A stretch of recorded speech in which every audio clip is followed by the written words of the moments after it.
May I welcome all members and officers to the remote meeting of the Education Overview and Scrutiny Committee, which is being held as per the Local Authorities Coronavirus Meetings Wales Regulations 2020. On behalf of the committee, may I also give a special welcome. I'm not sure whether they're here yet, but a special welcome and many thanks to our new co-opted members, Victoria Hora and Michelle Jones. I don't think they're on, but they may join us. Watch it after, Chair, I think. Yeah, okay. These new members have been invited to observe the meeting as they need to undertake code of conduct training prior to attending and being able to input into our meetings. So we look forward to their contributions and will value their input into our committee going forward. At this point in time, I'd just like to give our condolences to the friends and family of Councillor Ray Williams. He was a long-standing member of this committee and a member of the school subcommittee, and his character will be sadly missed. It's not practicable for this meeting to be broadcast live. However, a recording of this meeting will be made available as soon as possible after this meeting has concluded. And just to confirm, as a council, we welcome the use of the Welsh language within our public meetings, but I can confirm that I've not received any notifications or requests to use Welsh today. Therefore, the meeting will be conducted in English only. As a reminder, may I remind members to raise their hand icon to indicate when you want to speak and to keep your microphone muted when not talking, so there aren't any interruptions encountered. Could Geraint, our Democratic Services Officer, confirm if we have received any apologies? Thank you, Chair. Geraint?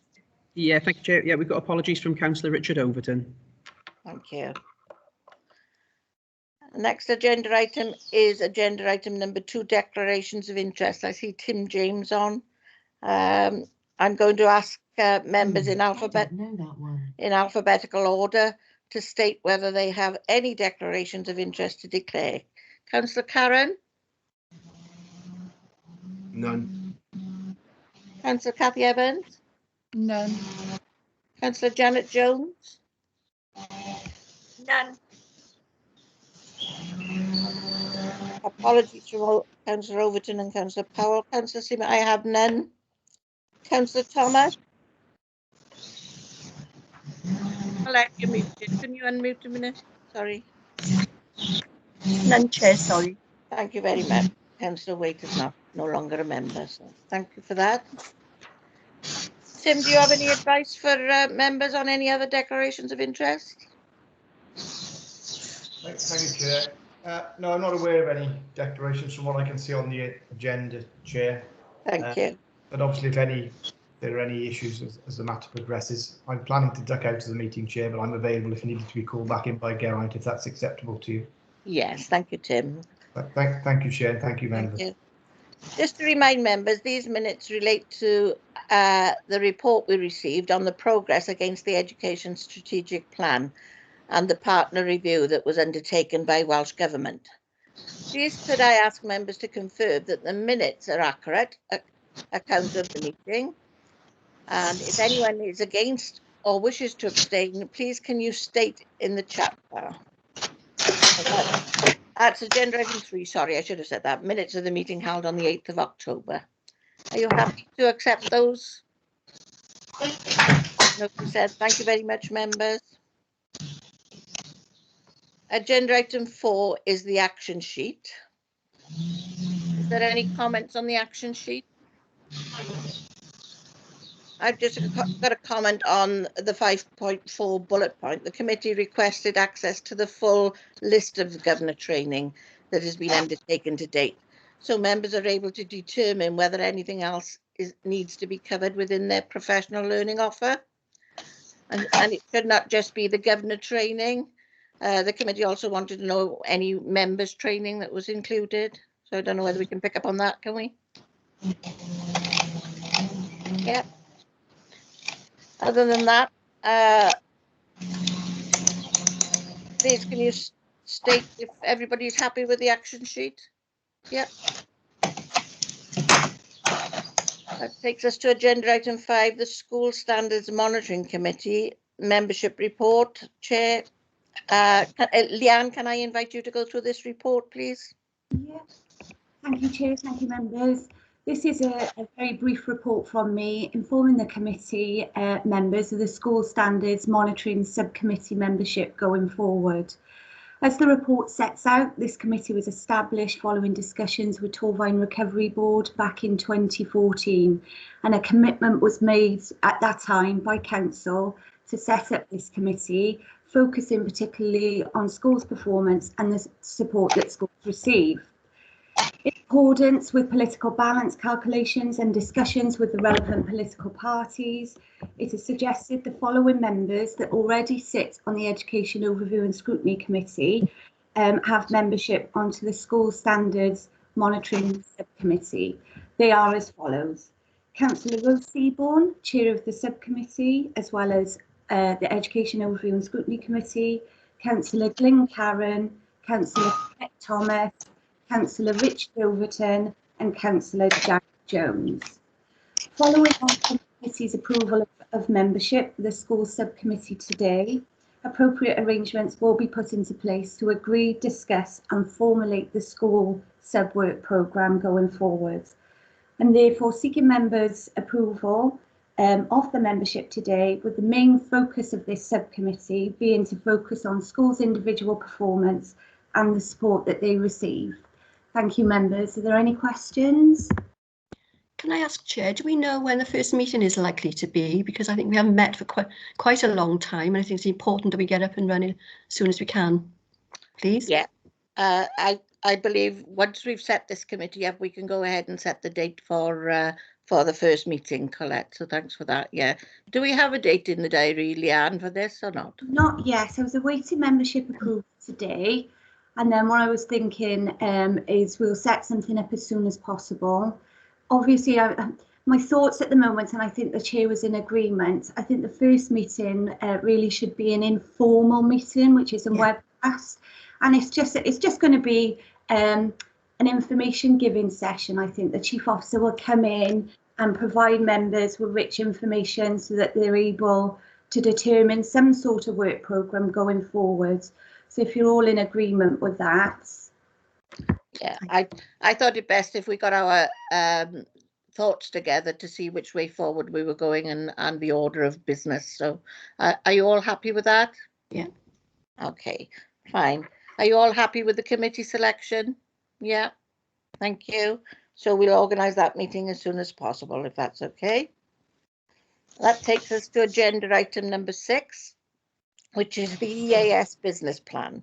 The purpose of this report is for members to consider the progress that has been made towards the current EAS business plan for 2021 and to determine how the EAS business plan will support schools to improve and ensure all pupils reach their full potential in light of the current pandemic and the move towards blended learning.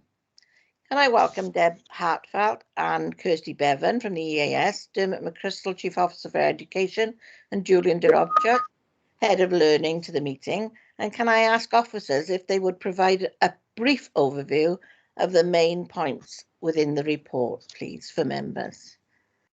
Thank you, Chair. If I come in there and then I'll hand over to Debbie and Kirsty. Members, what you have in front of you today is a really expansive report that contains a wide range of information from colleagues in the EAS, looking at all of the work that's been undertaken over the last year and the outcomes for schools in Torfaen. It's obviously been a very trying year and continues to be quite demanding on everyone in the system. I think what you've got in the report is a very clear overview of all the things that we've done together.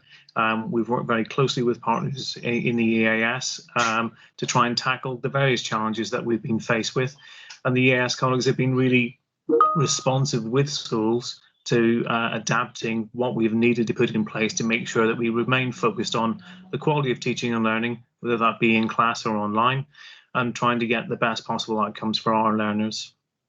So, report obviously looks at performance over the last 12 months, sets out what was learned from the previous business plan and the iteration that needed to be made in response to COVID, and outlines there was improvement priorities for the year ahead.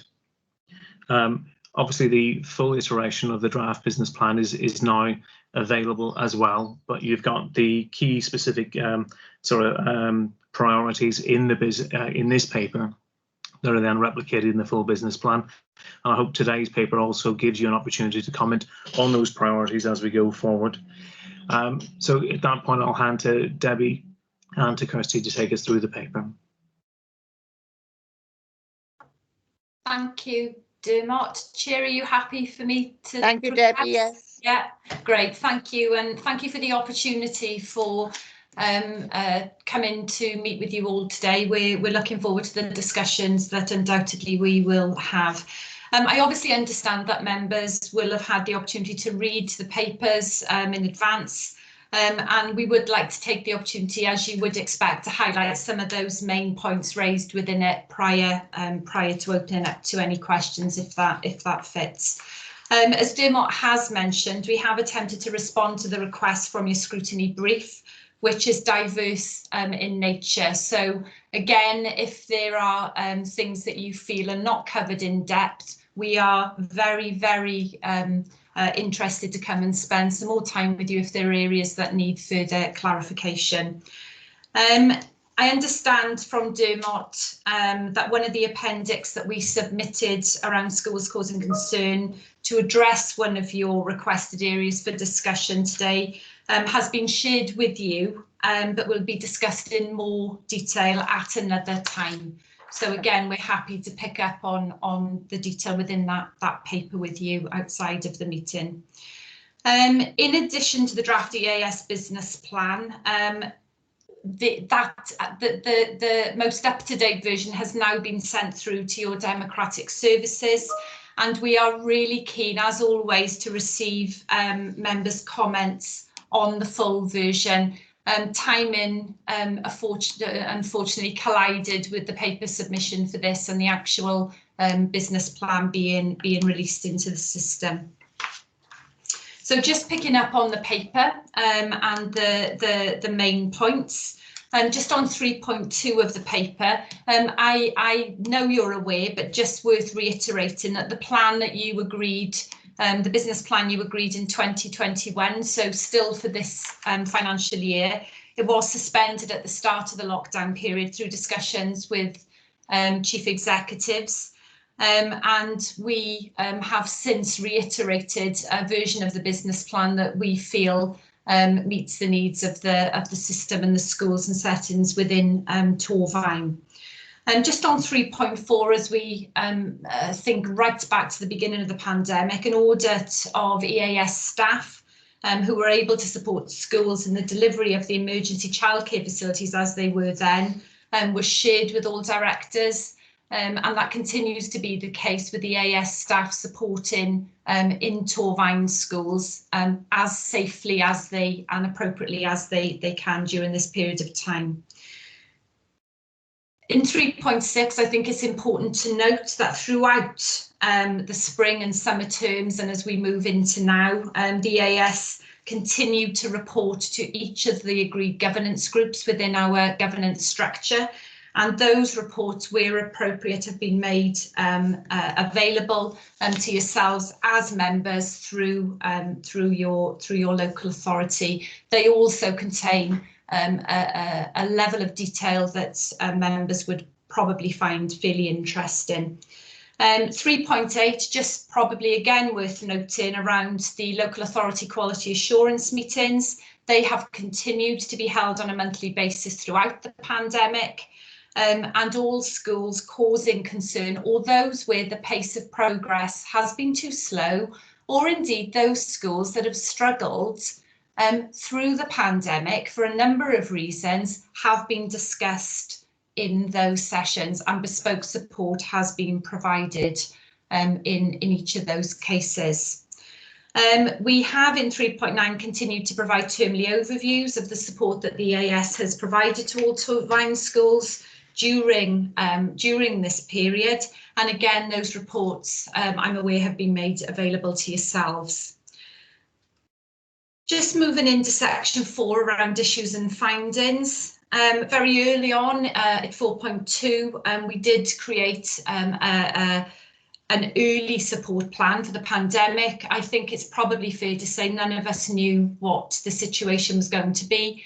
It was a completely unprecedented time for us all. We've included that early plan for you in Appendix A, and we continued through the spring and summer term to report progress on that through the JEG committee.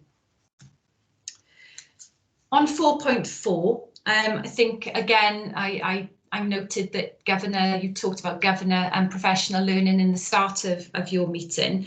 Of course, during the summer term, governing bodies reverted to virtual governing body meetings. And as you know, the support for governing bodies you have through the EAS.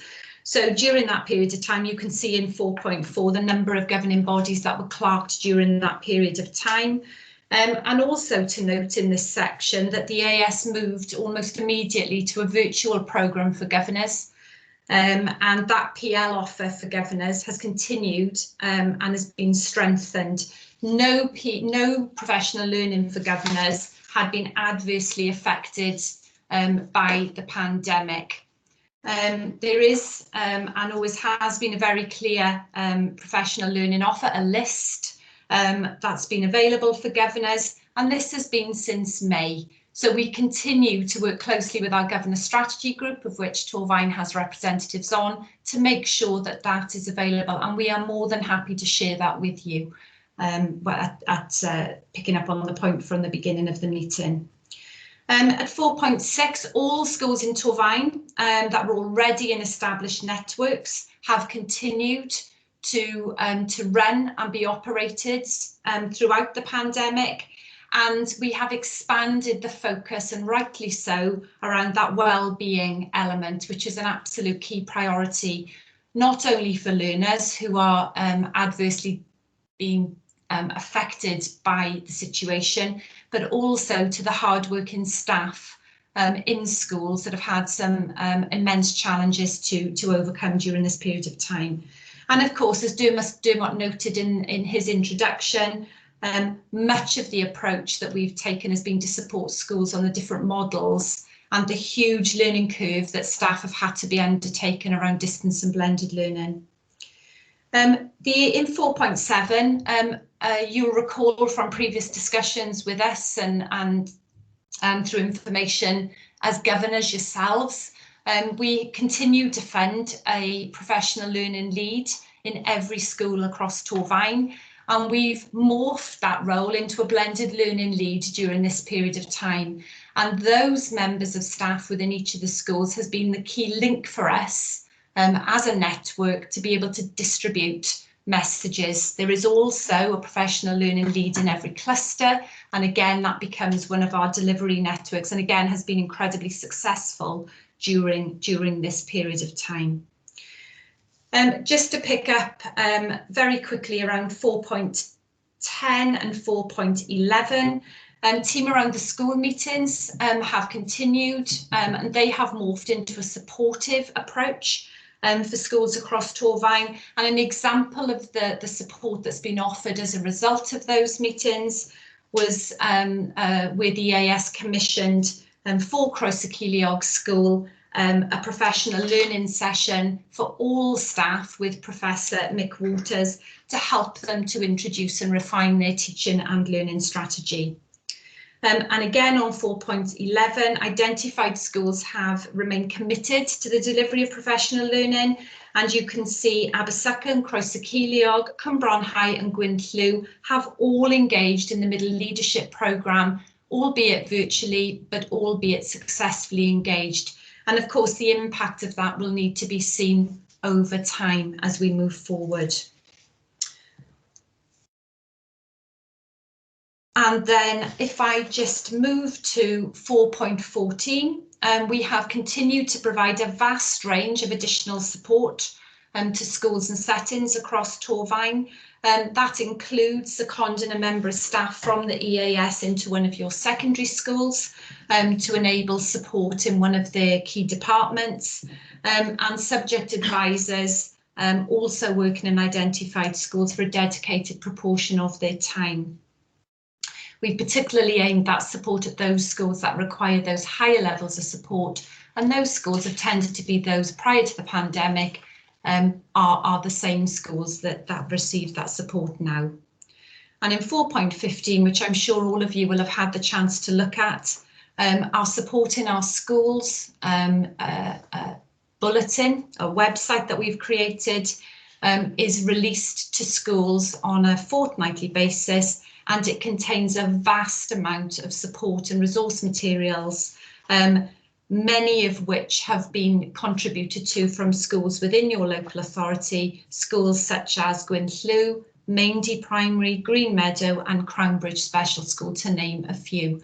So that website is a one-stop shop for us to be able to share the practice, but also to provide schools with a range of editable resources to help them as they move through some of these most challenging times. I'm just going to hand over to Kirsty to take the remainder of the report. So if we go to 4.17, just to note that since the start of the pandemic, we've been very keen to work with our schools to make sure that we're providing the support that they need and that the support is bespoke to school needs. So back in October 2020, we conducted a blended learning survey for schools, and we've included the strategic overview of the findings for Torfaen Local Authority as Appendix E. So 25 out of the 33 schools within Torfaen completed the survey, but of those schools that didn't respond to the survey, we also followed up conversations via the phone with the leaders in those schools to make sure that those schools were accessing the support that they needed.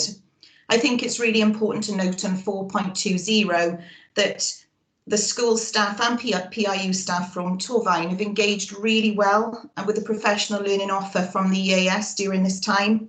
And as Deb noted, we've continued to provide tailored support to schools, which we've noted in the report, particularly around schools for like Gwynllw, Crossy Ceiliog, Ysgol Panteg and Griffithstown.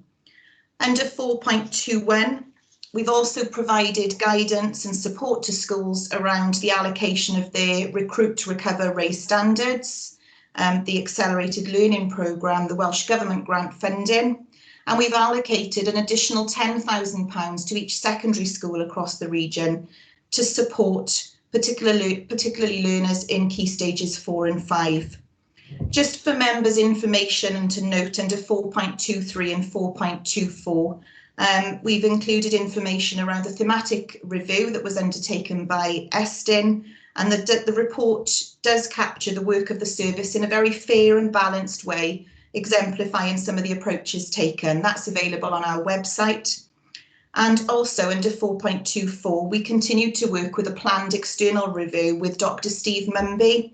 We've attached the final report as Appendix F for your information. And again, that notes many positive elements and also some identified developmental aspects for the service. That report has been shared with all the governance groups. Under 4.25, we've detailed some of the priorities, the draft priorities that are currently out for consultation, A to K under 4.26 for the new business plan for 2021-22.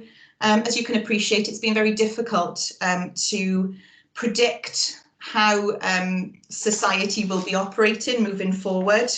But what we've made a commitment to focus on under 4.26 is that the wellbeing support for practitioners continues to be paramount, as does the bespoke support for schools aligned to their school development priorities and the focus on teaching and learning, particularly around blended learning, as we move to a period where learners may continue to be out of school for some time. Just to note that we will also continue, obviously, to support schools with helping them to realise curriculum for Wales and continue to provide access to a range of regional and national professional learning for the system and continue to develop and refine our networks of communication across the region.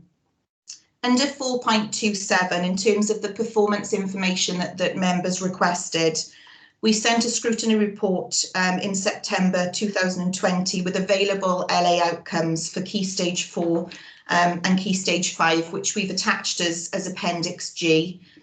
And members will be aware for 4.28 and 4.29 that there was no end of phase or key stage data for foundation phase, key stage 2 or key stage 3 that year.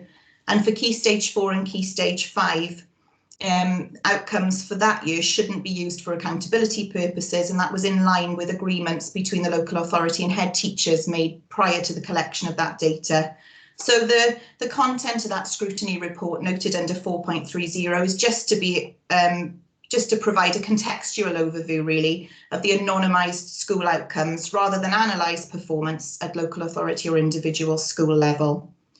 And it would be remiss of me not to note that the information contained within that report should be used sensitively during these unprecedented times. Under 4.32, I think it's important for us to note that whilst national categorisation has been suspended for this year, schools are continuing to access and receive support in proportion to their needs. And moving forward, we'll align regional approaches to obviously the national guidance on accountability arrangements. And just for members' information, Welsh Government launched a consultation process last week on new statutory improvement guidance. So that's currently open. And alongside that, we've drafted a regional approach to this guidance, and really to assure members that they can be confident that there's a wealth of information that is readily available on schools in Torfaen. At that point, I'm going to hand over to Dermot, because I know for 4.33 and 4.34, this was something that the local authority wanted to discuss with you today. Yeah, thanks for that, Kirsty. In a sense, Kirsty's covered the point. Members, we before we had the consultation document and the updated improvement guidance from Welsh Government, which we've obviously made sure we will make sure is in your folder for you to look at as well. The local authority had looked at its own approach to gathering that rich picture and that view of school performance. Clearly now, in light of Welsh Government's publication, we'll be contributing to consultation once we have discussed what we have already done with the school's strategic group. And it may well be that obviously we'll now be looking to move towards that regional approach that that Kirsty's mentioned. So the piece of work we had done was in anticipation of that piece of work coming out. I'm glad to say that most of the work that we've done in Torfaen with our schools actually reads across really well with the Welsh Government document, and will, as I say, can contribute to the consultation and move forward on a regional basis with colleagues in the AS and the other authorities. Thank you, members. So, Kirsty, I think that's the end of. I'm not sure if Helen was coming in there. I think that takes us to the end of the report, unless Helen or any other colleagues from the ES wants to come in. No, I think we're happy to take questions, Dermot. Okay, thank you, Chair. Thank you, Dermot. Thank you, officers. That takes us to the members' question time. And we had a pre-agenda and we have some questions. I'm sorry if they're repeating what you've already said, but here we go. We had a good session yesterday and you've got quite a number of questions, so brace yourselves. And the first question comes from Councillor Kath Evans. Morning all. Looking at 4.26, the draft priorities for 2021-22. Now, obviously, as you can imagine, as a committee, we have many concerns about many groups of children that could have been or will have been adversely affected by the pandemic. I was surprised to see there wasn't anything about early years specified in that part of the report. I'm specifically thinking about children who are going to be starting nursery or reception in possibly September, who will have had a huge chunk of their very, very valuable social building time swept away by this pandemic, and will need to be taught in a completely different way to the year groups that they've had in previously. And I was wondering, is there a specific plan and a priority for these early years children to help bring them back so that they're able to play and socialise the way that previous cohorts would have been able to? I can answer that. I'll pick up on that question, Councillor Evans. Of course, absolutely, and completely agree with the comments you've made around early years. They are a priority group for us, and as you know, we support your non-maintained nursery settings alongside your schools across the region. So it's a broad brush. The priorities that you've noted in 4.26 are obviously high-level priorities. So particularly under point D, where we talk about in the specific groups of learners, and particularly those learners who've been disproportionately affected by school closure. So in the full version of the draft business plan that is out now for consultation, we talk a little bit more in detail there about the types of learners and the types of bespoke support, because not all those children that you mentioned will have to have some form of catch-up. Some will maybe have thrived within this environment, but we don't know. So the fuller version of the plan picks up on that, and then an accompanied detailed plan around our early years and foundation phase team will be very much dedicated to looking at how we find that continuation learning for those groups of learners, to make sure that the word catch-up probably isn't the right word to use, but they have the right type of teaching and learning support that they require. So it's wrapped up in D, but hopefully when you see the full version and the detailed version that we will make available to members, it will give you confidence that that is there. And again, as I've said previously, more than happy to come back and feedback on that work in more detail if that's of help to you. Thank you, Debbie. Thanks, Kath. Do you want to ask question 2, Kath? Chair, I'm not sure if Dermot wanted to come in on that. Oh, Sorry, Chair, Dermot. I didn't see a hand up there. Oh, sorry. Thank you, Chair. Councillor Evans, can I just pick up, I think you said in that question about children needing to be taught in different year groups. I just want to say that that's something that we've been asked to consider from many sources, and clearly that could be quite problematic across the whole system. I think we've had a number of requests for children maybe to be taught to repeat a year in effect. I think there's a general issue that we need to take back with partners across the region and with Welsh Government about our approach overall to those sorts of requests. There isn't the capacity in the system for everyone to repeat a year, in short. So I just want to that you've raised that as an issue, and that is something that we're taking back and looking to see if we can get further guidance on centrally from government. Thank you, Dermot. Kath, do you want to ask question 2? Yeah, thank you all.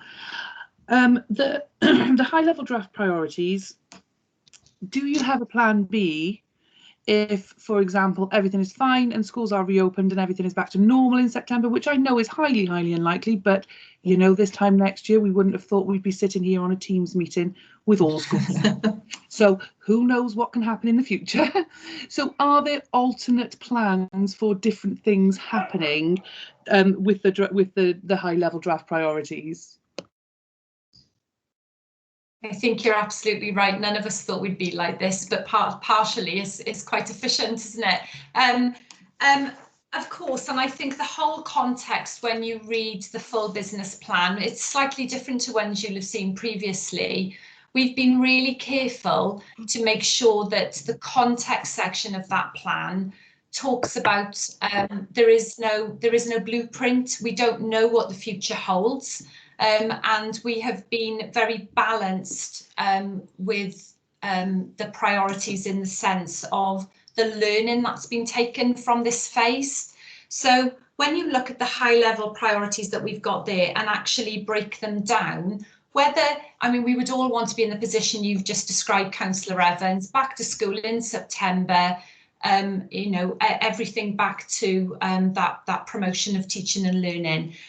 Even if that were to be the case, and I'm hopeful that may be the case, these priorities will still remain priorities for us, because the well-being will still be a priority, because we have to be sure that practitioners and learners who have gone through some very challenging times have got the support they need for that.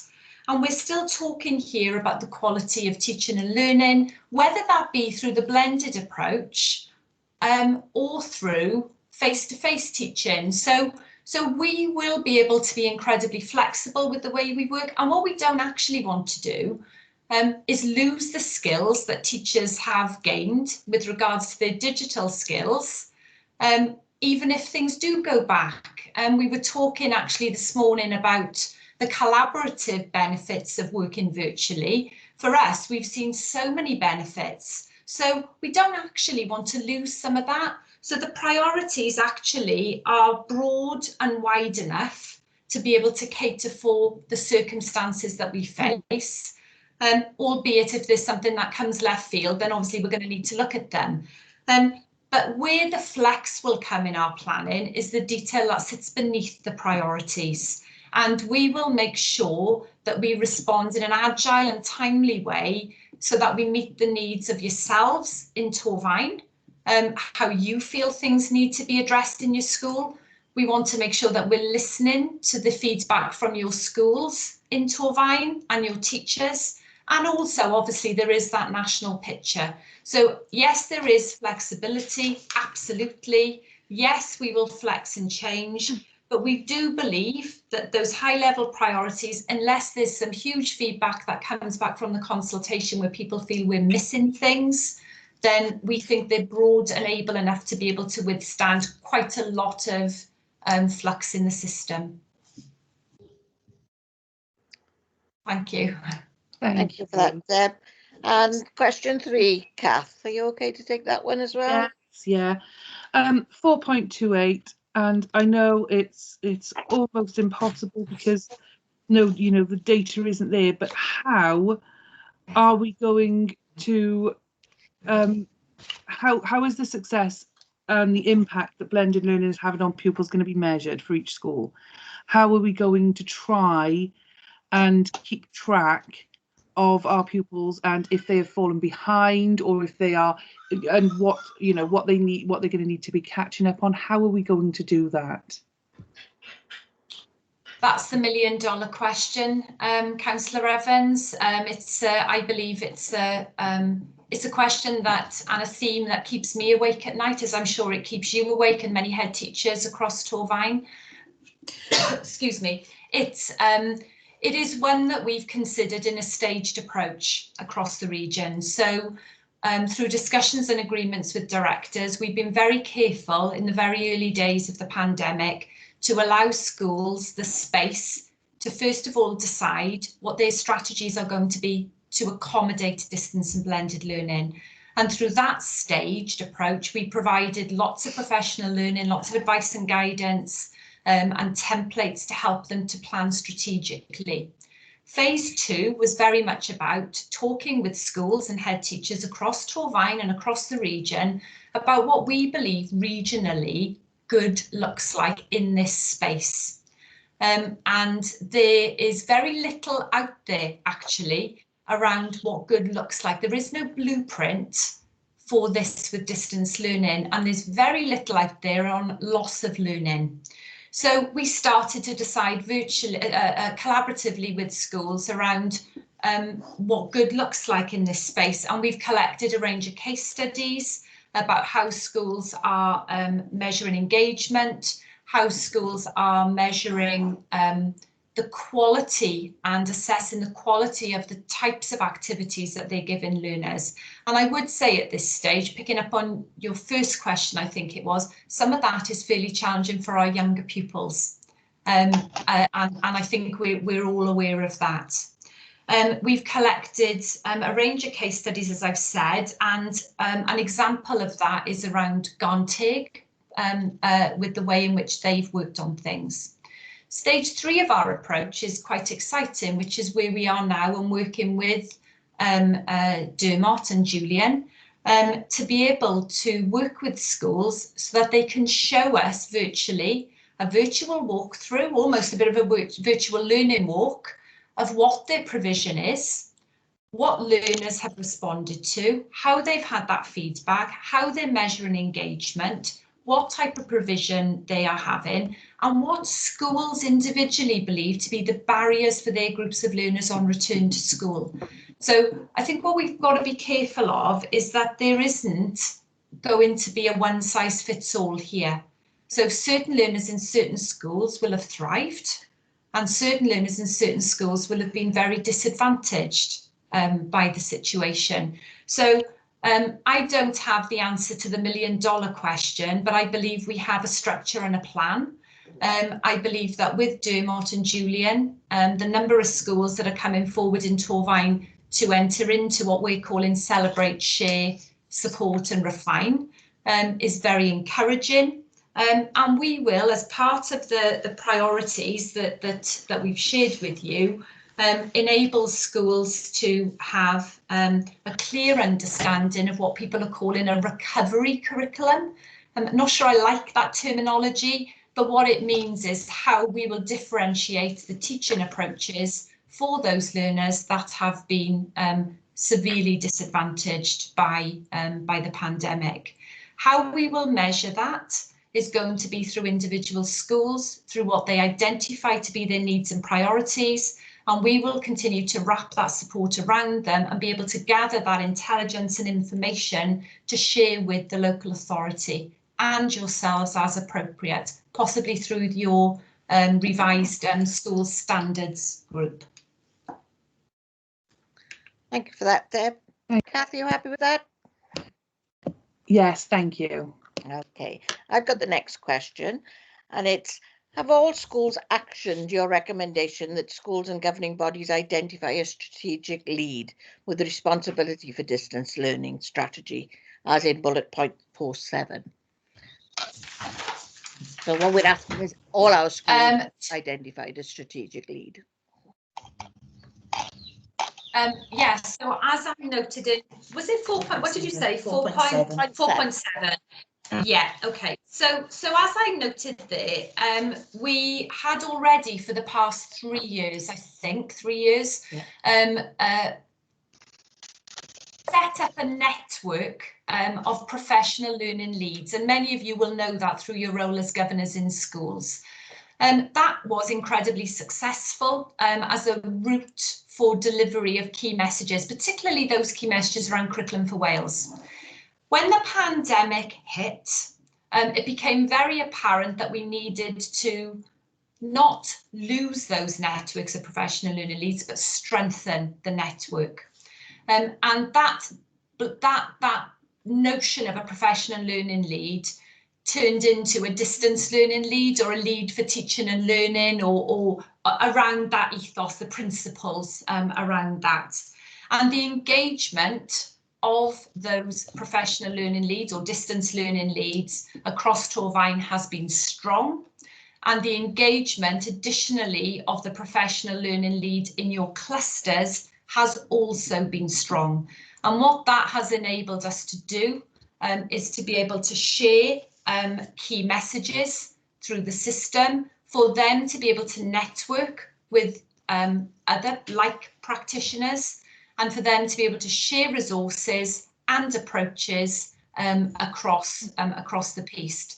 What I would say, Councillor Seaborn, to engagement is that we've been very sensitive and haven't demanded or expected attendance at all professional learning sessions, because we are really aware that we didn't want to put unnecessary burden or pressure on schools, and some people may not have been able to attend because of the circumstances that they found themselves in. So what we also introduced for those leads, and actually for all professional learning, is we now record every session, so it's available on demand. So what we're not able to then track in the system is how many people have engaged on the demand version of those professional learning events. Kirsty, did you? Yeah, just to come in on the governor's lead for distance and blended learning, I suppose we were conscious that we wanted governors to understand really each school's approach to distance and blended learning. So we saw that as a subcommittee probably already established for teaching and learning, or the teaching and learning lead that was already established on governing bodies. And to support those governors, as Deb mentioned earlier, there was an extensive professional learning offer to make sure that whatever we were doing with schools in terms of supporting them to understand distance and blended learning, we were doing the same for governors. So really to upskill the whole community on where we were with distance and blended learning, and we'll continue to do that. So I suppose it was just an encouragement for governing bodies to become more involved where they weren't, in terms of their understanding of where the school's approach is. And I think just to summarise, Councillor Seaborn, around that, we just to put on record, we are not experts in distance and blended learning. We are learning just like everyone else in the system. But what we are able to do is to provide those networks, do the legwork, take some workload out of things, and also to help governors who equally, like us, are not experts, I don't think, in distance and blended learning, to be able to ask some of the types of questions that would help their school and them to fulfil their role. But again, in a sensitive and balanced way.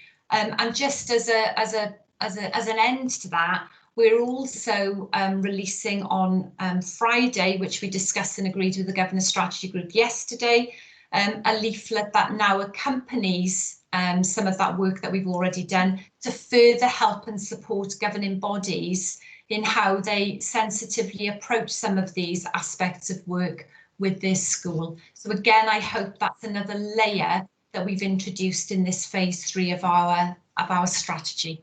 Thank you. Thank you, Deb. As you haven't any tracking, as I understand that answer, how do we know if there's any gaps? And that's why we're looking for, is to pick up any gaps that need to be on the blended learning side. Yeah, absolutely. So when I say no tracking, I think it's the same as anyone that's viewing the meetings that you have. It's hard, you know where the views are. So the way that we have done that is to continue the ongoing dialogue through the challenge advisor and the head teacher. The survey enabled us to provide bespoke support to every school, and we have continued to track that engagement through that. And also there are ongoing summaries, I suppose is the best way to put it, that we're providing back to the local authority, either through the monthly LAQA meetings, where we are encouraged by things, because there's a lot of positivity, but also there are some schools that are still requiring that support. So we are tracking through professional learning engagement, but we're not using that as the main source, but we're also tracking through our intelligence on the ground and through discussions with schools.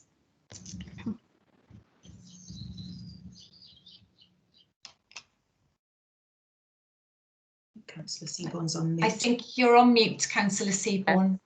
My grandson just came in the room and I muted, so apologies.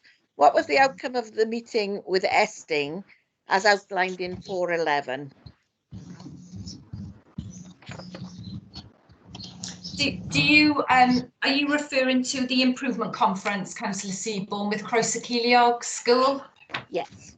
Yes, I'll pick that up, Councillor Seaborn. It was a very, very positive meeting. We actually contacted Esting to ask them if they would hold this meeting. We were keen, with the new executive head teacher arrangements, that we progressed the post-inspection action plan very quickly. The school had written a very detailed and succinct plan and was keen to move with many of those actions, so wanted those agreed in a swift way by Esting. So the improvement conference was a very successful meeting with a post-inspection action plan, and the accompanying LA statement of action were both agreed at that meeting to enable the school to carry on with the work that they were undertaking. And I think Deb noted the successful professional learning day that we had with the school with Professor McWaters as well. And we are very encouraged by what we're seeing in Croeso-Ceiliog in terms of the progress against those recommendations to date. Thank you. That takes us to question 6. Glyn, Councillor Karen, would you like to ask your question on question 6? Thank you, Chair. All of our school development plans are a good standard now. As previously, I think it was confirmed that work was being undertaken to make sure they were.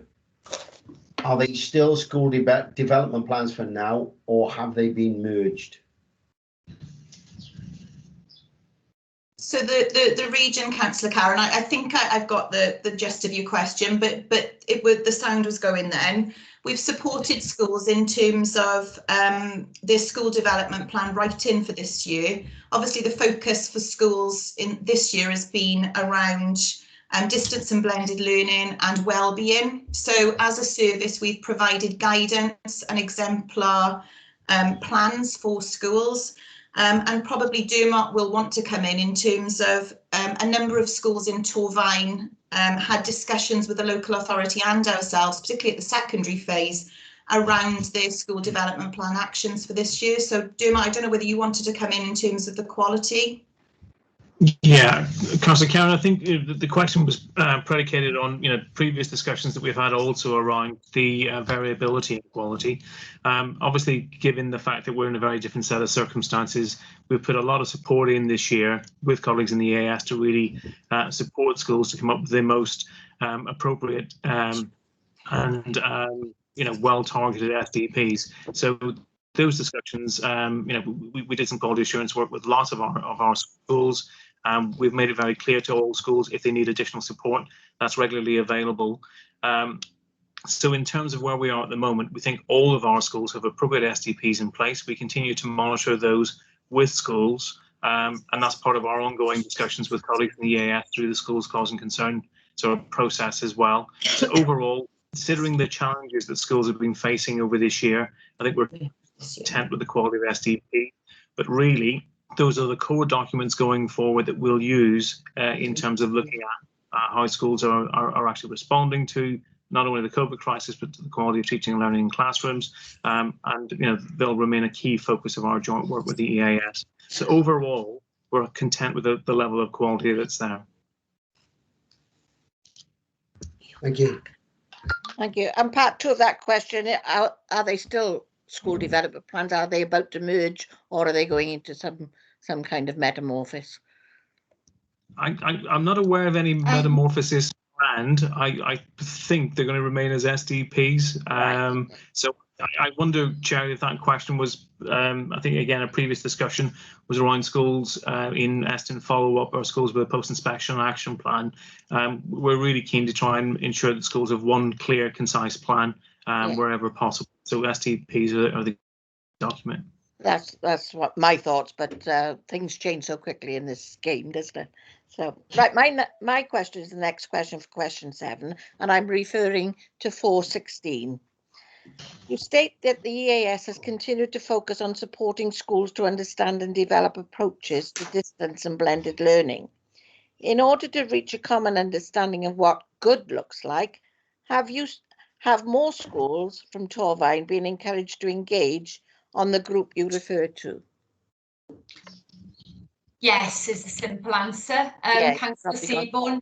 So we phase 1 we opened up very early on in the pandemic, and we were keen not to put additional pressure onto schools to engage. So schools came forward voluntarily.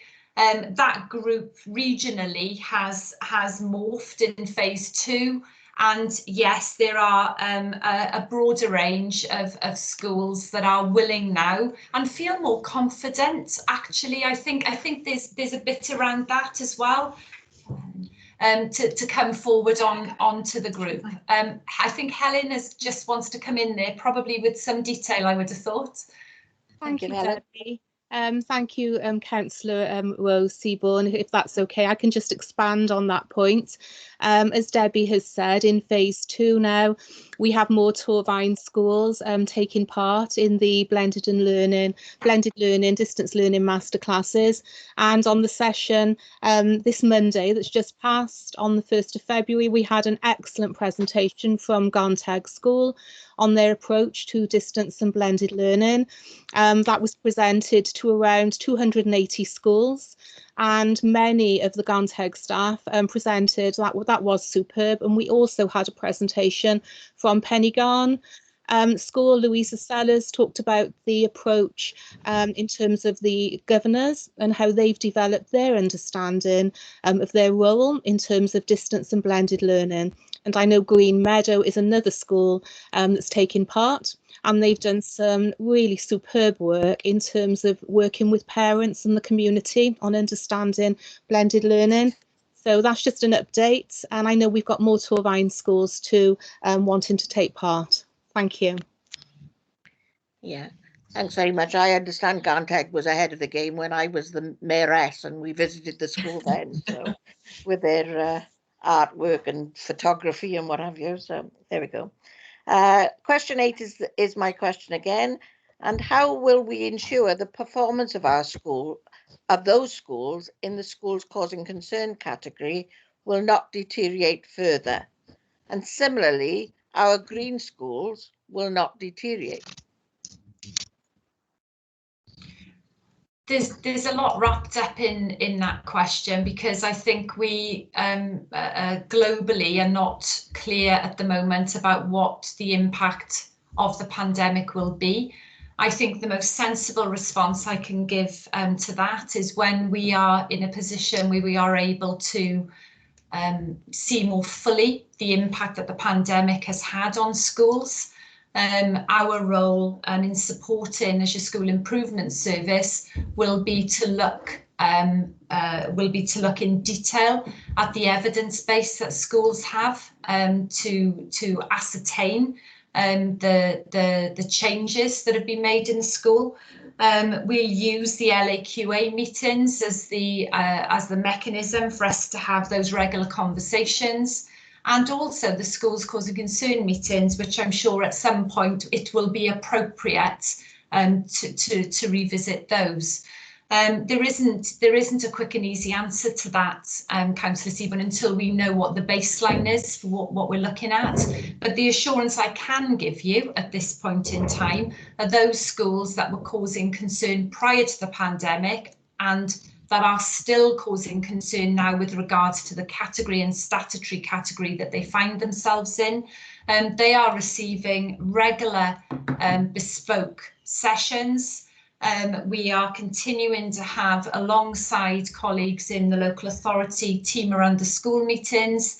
And I have to say, in spite of the challenges all of those schools are facing, they are keen and eager to virtually, to the best of their ability, share the progress that they feel they're making against their recommendations and their priorities. And as Kirsty mentioned previously, we are encouraged by what we're seeing, but we need to be able to be in a position where we can see the impact of that more fully, which we don't have that ability at this moment in time. So we will continue to be agile and flexible with that, and we will continue to keep close to the schools and to provide yourselves with as much information as we can within our remit and within what we're able to do within the pandemic. So there isn't an easy answer to that, unfortunately. I wish there was. Okay, thank you. Glyn, you've got your hand up. Did you want to come in?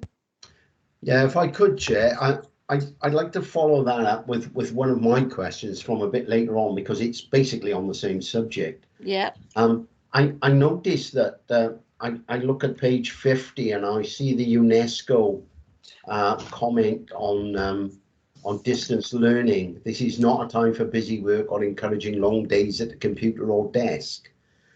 And I am also very cognizant. I mean, I'm a governor at Cross Caerleog. It's a school causing concern. I'm very cognizant of the fact that whatever comes back, I mean, you've made the comment that you've got no baseline, but whatever comes back, there will be a variation across year groups. There's going to be students who have professional parents who are able to do all sorts of Apologies. An unknown. My apologies. I nearly sung my question then, which would have been most unfortunate.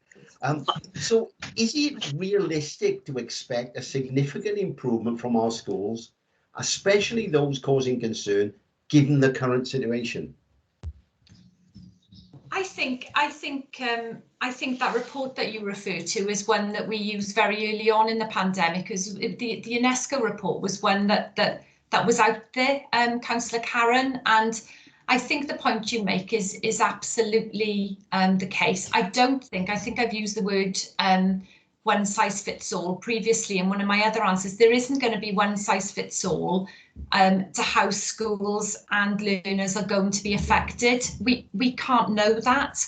And that's why we need to be able to open those lines of communication with senior leaders in schools, for them to be able to talk to us about the things that you've just said. So there may be particular year groups that are affected. There may be particular types of learners that are affected. You noted about professional parents. And actually, there might be a disadvantage to that in some regard. We don't know. They may be time deprived. We just can't, I believe we can't make assumptions that everyone, first of all, will have been disadvantaged. And we furthermore can't make assumptions that we know which groups will have been disadvantaged, because we're just not going to know that until we are able to have those detailed conversations with the people that know them best, and they are their teachers and they are the schools, and we are going to need to be really clear about the evidence base that individual schools are using to be able to talk to us about where those vulnerabilities lie. Again, I don't have a crystal ball, unfortunately, but I think we've got to be really careful not to make sweeping assumptions. Not that you were, I'm not suggesting that, but I think we need to be very measured in the way we approach it. Not slow, but very measured and very agile. Thank you. Thank you for that. Colette, you've got the next question. Are you ready to take yours? Question 9.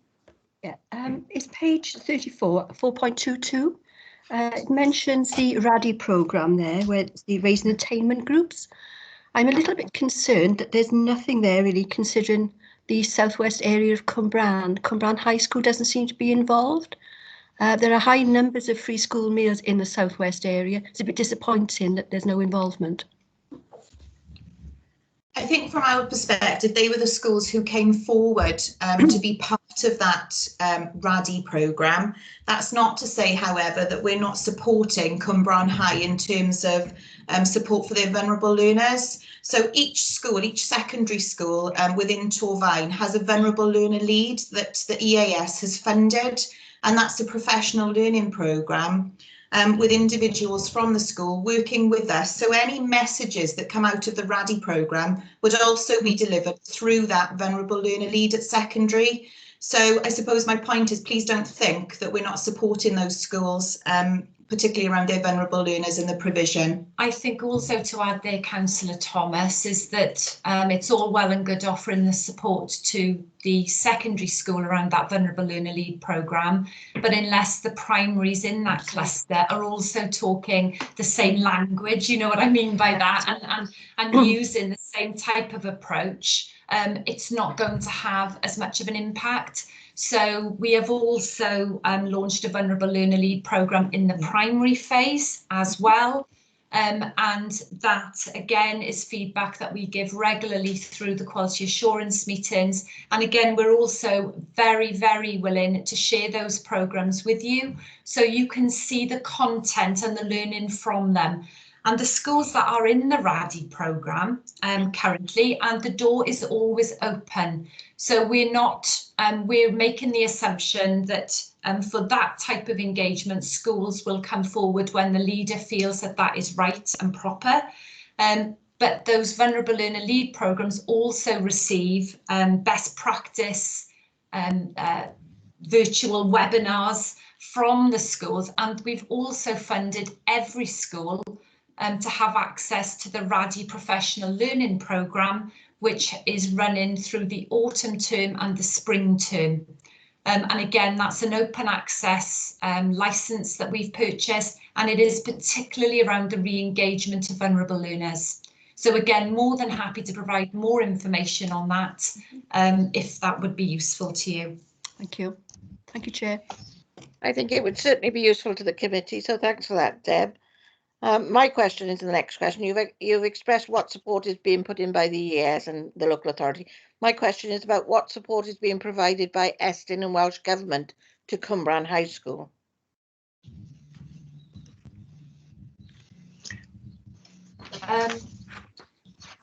So, okay, Chair. I'll start. Do you want me to Right. start doing that? Yeah. So I didn't see that question coming. As you know, Cwmbran High School was nominated as a school as part of the Schools Cause and Concern pilot programme, and that prior to the pandemic, I think I'm right in saying met twice or might have even been 3 times. I'm not sure on the detail. Dermot can correct me if I've got that wrong. And that pilot programme that members will be aware of was a collaboration between Welsh Government, Estyn, the local authority and the school, obviously at the heart of it, and the EAS. When the pandemic hit, those meetings involving Welsh Government and Estyn ceased. However, the team around the school meeting took over and the local authority and the EAS continue to have those discussions. It's my belief, Councillor Seaborn, that that pilot model is due to recommence because it's felt that possibly the time feels about right, but I wouldn't want to overstep the mark and quote something that isn't quite there yet from Welsh Government. And from an Estyn perspective, again, I wouldn't want to speak for Estyn, but I am aware, and so are colleagues in the local authority, that Estyn have continued to remain in contact with Cwmbran High School and all schools actually that are in a strategy category, and they are calling them pastoral phone calls or virtual visits, and they've continued to have that dialogue with those schools. And I know that Cwmbran High has been in receipt of those conversations and that they have found them helpful. Beyond that, I don't feel equipped to be able to respond any further. Dermot, I don't know whether I've missed anything or misrepresented it. I think you got it absolutely spot on. So, Chair, we're just waiting to hear from Estyn and Welsh Government about the resumption of those meetings potentially. And as soon as we do, obviously, we can make you aware. Thank you for that. Thank you. The next question is question 11, and Councillor Kath Evans, that's your question. Are you okay to take that? Yes, hi again all. I know some of this has already been answered. In 4.28 within the report, if there's no data available, how are we able to determine how far behind children have fallen with their education if they have? And similarly, in Appendix F.5 evaluation, how will you evaluate school success in delivering a good quality education through blended learning? What will be the qualitative measures? Okay, I'll take the first part of that, and apologies if I ask you to repeat it. My quality is dipping out. So the first part was around how will we know how far behind learners have fallen? I think, yeah. Is that right, Councillor Evans? Yeah, the gist of that. I think I've answered that in a previous question in a different way, and I think the essence of what I said previously was around there isn't a blueprint for this or one size fits all. We are going to have to be led and learn alongside our school leaders and utilise the evidence base that they provide us with. We are going to need to know which learners, again, have been disproportionately affected and which learners have excelled. Some learners will have made more progress than expected. And it does very, very closely link to the second part of your question, which was, I think, around how do we know if the blended learning has been effective, I think was the essence of your question. And actually what we are trying not to do is to think about blended learning as anything different to good quality teaching and learning. Otherwise we get confused by live learning, different, all of this terminology in the system. And what we are concerned about with the local authority is being absolutely clear with schools and completely understanding that it's really difficult to get it right in 9 months, but talking to schools about how they know and can be assured that they've got good systems in place to, first of all, know what's being delivered, to have a good understanding of the teachers and practitioners within their school that have strengths and areas that they need to improve on. And we need to wrap the support around those practitioners because it's challenging. And then we need to be really clear around the expectations to reduce variability in schools. We've recently sent out to schools a parents leaflet, parents and carers leaflet, which I think addresses some of the things that you've raised in a very strategic way. So I think we've got to be very careful not to think one size fits all. I think we've got to be really careful not to assume that one form of blended learning is better than another, because we wouldn't do that if it was face-to-face teaching. We would allow practitioners to use the most appropriate methodology that they think is right for the learners that are in front of them. And we also mustn't assume that by comparing what one school does or what one teacher or one department does with another is a way of measuring quality. So we are having those types of discussions with schools, but we are doing it in a way that it doesn't feel top down. I am very, very conscious that we are not experts in this field either. So we have kept our threshold where we know it to be around good quality learning experiences for learners that meet their needs in the current circumstances. Thank you. And do we have a way of measuring that yet?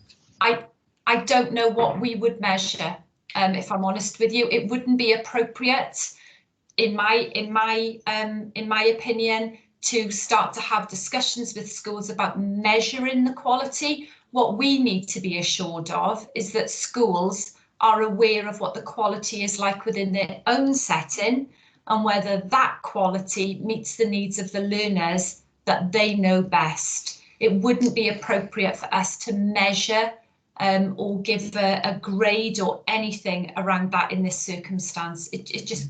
What I am interested in is talking to schools about the types of approaches they're taking and how they can assure us that they think that's meeting the needs of learners. That's a different type of conversation and I think a more sensitive one, if that helps. And sorry, I feel quite passionate about it. No, that's fine. I think we're just thinking now, you know, in future meetings, what are we going to be able to look at?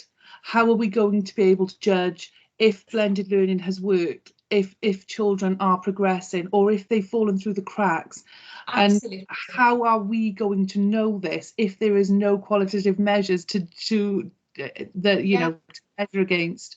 And the challenge that you've just alluded to in your role as scrutiny members is the challenge that head teachers are facing themselves, is the challenge that nationally we are going to face. I think the biggest fear that I have is that we introduce arbitrary measures which are global and are not bespoke. In that regard, we would be more than happy to work with you alongside Dermot around talking to you how that might look. We've obviously given some thought to it. I would welcome a discussion with you on that, because I think there's a balance to be struck here between sensitivity, recognising the challenges and the incredible way that Torfaen staff have stepped up to the challenge, but also then not taking our eye off the ball that learners still need to move forward. So it is a real challenge to try to reach that balance. So I don't have the answers. I would be waffling on and making things up. But it's certainly something that we would be interested in having that dialogue and debate with you on. Oh, thank you. I think it's something that concerns all of us, and there just doesn't seem to be any viable answer that would cover all bases. And I'm hoping that somebody somewhere will come up with something that will help. But yeah, I think it's incumbent upon us in the region, working with you, to make sure that it feels comfortable for yourselves, to give you reassurance. But I think the biggest part of this is to collaborate with school leaders and senior leaders in schools to listen to their voice, to listen to their ideas. And that's what we've already started to do through a series of masterclasses that we're talking to schools about around the challenges they believe are going to be there, and more importantly, what they think the solutions may be for that return to school. So hopefully that will bring, again, some fresh thinking to the piece. And I don't think we can rely on external people giving us that answer. I think we have to find a version that suits Torfaen, that suits the region, and is developed in collaboration with schools. Otherwise, it'll feel too top down and a bit impersonal. Thank you. Thank you, Deb. And to include differentiation in that, I don't know how staff are managing via their computer blended learning, how to differentiate with individual children. So that would be a useful conversation to have. Glyn, you've asked your question of question 12. Was there anything else further you wanted to say on that? No, thank you, Chair. Okay, we'll take you to question 13, and that's Kath again. Councillor Evans. I have a few little niche sort of groups of students that really very concern me, and this is one of them. In Appendix A, which I know was very early on, you confirm that a distance learning strategy will be developed nationally supporting schools. But how are parents, especially those who can't speak Welsh at home, but whose children attend Welsh schools, going to be supported? Yeah, it's one of our concerns, actually. It's a national concern. So particularly around Welsh medium schools, and as you suggest, where parents and they're not from Welsh speaking homes. So the regression of learners in that context is, I think, a distinct and discrete group that need to be looked at. So yeah, Appendix A, sorry, I'm just looking through my electronic, yeah, it was very early on, that support plan. So very early on, it was noted nationally that there would need to be a set of resources, almost immersion resources, I suppose is the best way to put them, that were aimed at children, that were aimed at practitioners to be able to share with families. Those resources were created, they were put out into the system, they were promoted. Since then, there's been a huge amount of work that's been undertaken nationally and with other consortia in Wales, because equally my counterparts in the north of Wales and the southwest, they have access to more resources around the Welsh language. So we are sharing and collaborating around those resources. We have made those available open source now. So parents who have difficulty accessing through a password-driven site can access them directly off our distance and blended learning site. We've asked schools to be able to promote that. We've also encouraged schools to collaborate. So there are 3 Welsh medium secondaries, as you know, in our region. We've also, which is small, we've also enabled them to collaborate with Welsh medium secondaries outside of the region. So they're able to generate more resource again and examples of practice. And the last part of that is around what the learners think. So we have launched very, towards the end of the autumn term, I shared it with directors this morning, a survey to ask children what they think about their blended learning. I know that the Children's Commissioner has relaunched her survey, and we felt as a group of with directors that it was important that we had a regional approach. We are about to relaunch that for phase 2. The take up for secondary learners was really low, so we're going to encourage that, and Welsh medium will be a group that we are particularly interested as part of that. So the feedback we get, Councillor Evans, in short, will help us to continue to shape our support. What we also did when our staff were able to go physically into schools, safely obviously, we placed our staff in Welsh medium schools. And that was the case in a number, I think, of your schools in Torfaen as well. to work particularly with those learners at that point in time that they felt had regressed even during that short period of lockdown, their language acquisition and their ability to be able to practice the language. So we'll continue to do that when schools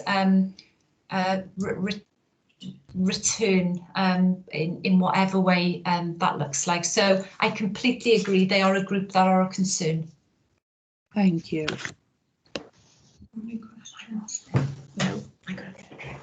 Thank you, Deb and Kath. Glenn, you wanted to come in on that, and you've got the next question. So if you wanted to ask your question and the following one. Well, if I could ask the question as marked on here as question 25, it's concerning Appendix D on page 77, and it's a sort of follow-on, really. I mean, I am aware that a lot of, particularly in the primary phase, a lot of teachers are not Welsh language speakers, and that, you know, a lot of their training around the Welsh language has come via education. So I'm looking at that point that says continue to work with partnership with key partners to include the Welsh Government and higher education institutions to offer a programme of professional learning to develop staff proficiency in the Welsh language. How are we getting on with that? Is that still there? Is there the sort of take up that you're getting with professional learning? There's two parts to that, Councillor Karen. So the first part was prior to the pandemic. You'll be aware that there was a sabbatical scheme that was available for practitioners in English medium schools to enable them to develop their Welsh language skills. Sorry, just trying to get that right. And that sabbatical was open to all practitioners. And the take-up in the region was fairly good. Obviously, because of the pandemic, that part of that sabbatical, which is in collaboration with a range of partners, has stopped because that hasn't been able to continue. But what we have done through the pandemic is supplement. We're very fortunate to have a long-standing, talented team of Welsh language advisors, and we have continued to offer professional learning virtually to practitioners to enable them to engage with practical resources and training during this time to help them to maintain that quality of Welsh language development. The take-up on those courses actually has been maintained. I don't have the details specifically for Torfaen schools, but I can get it for you. And that is something that we will continue to do. We've also recorded those sessions, as I've said previously, so they're available for practitioners on demand. So there's no expectation that just because they can't make a live session, that they miss out on the availability of those resources and support. It's not perfect. But I believe it's a fairly robust offer that we have, and one that Estyn actually used as a cameo in the recent thematic review. So again, you know, it's I suppose it's our approach that we've taken through the pandemic to support that element.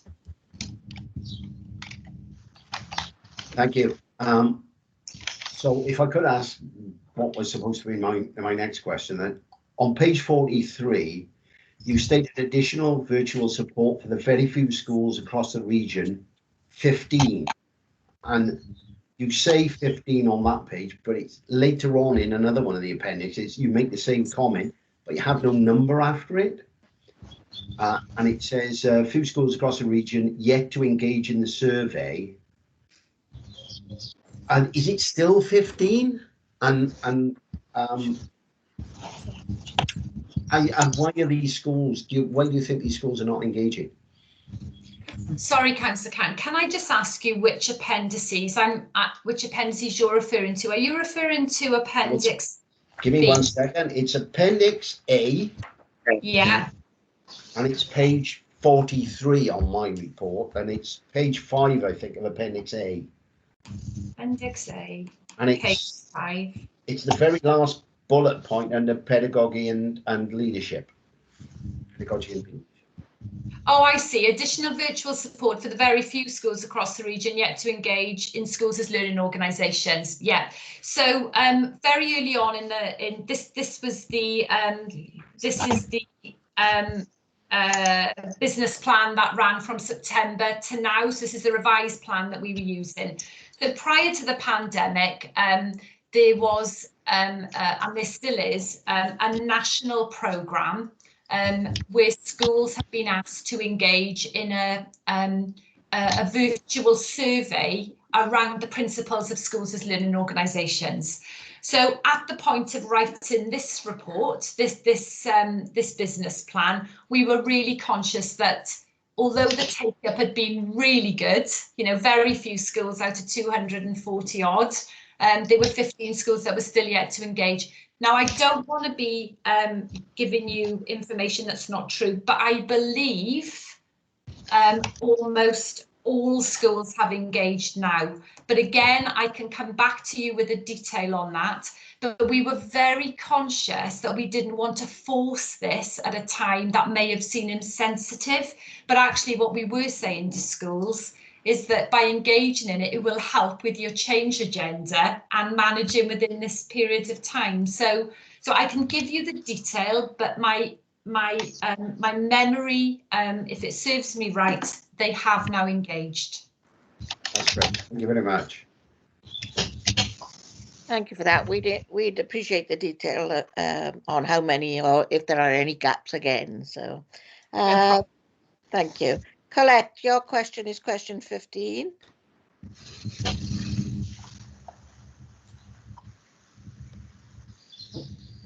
You're on mute, Colette. And mute, that's it.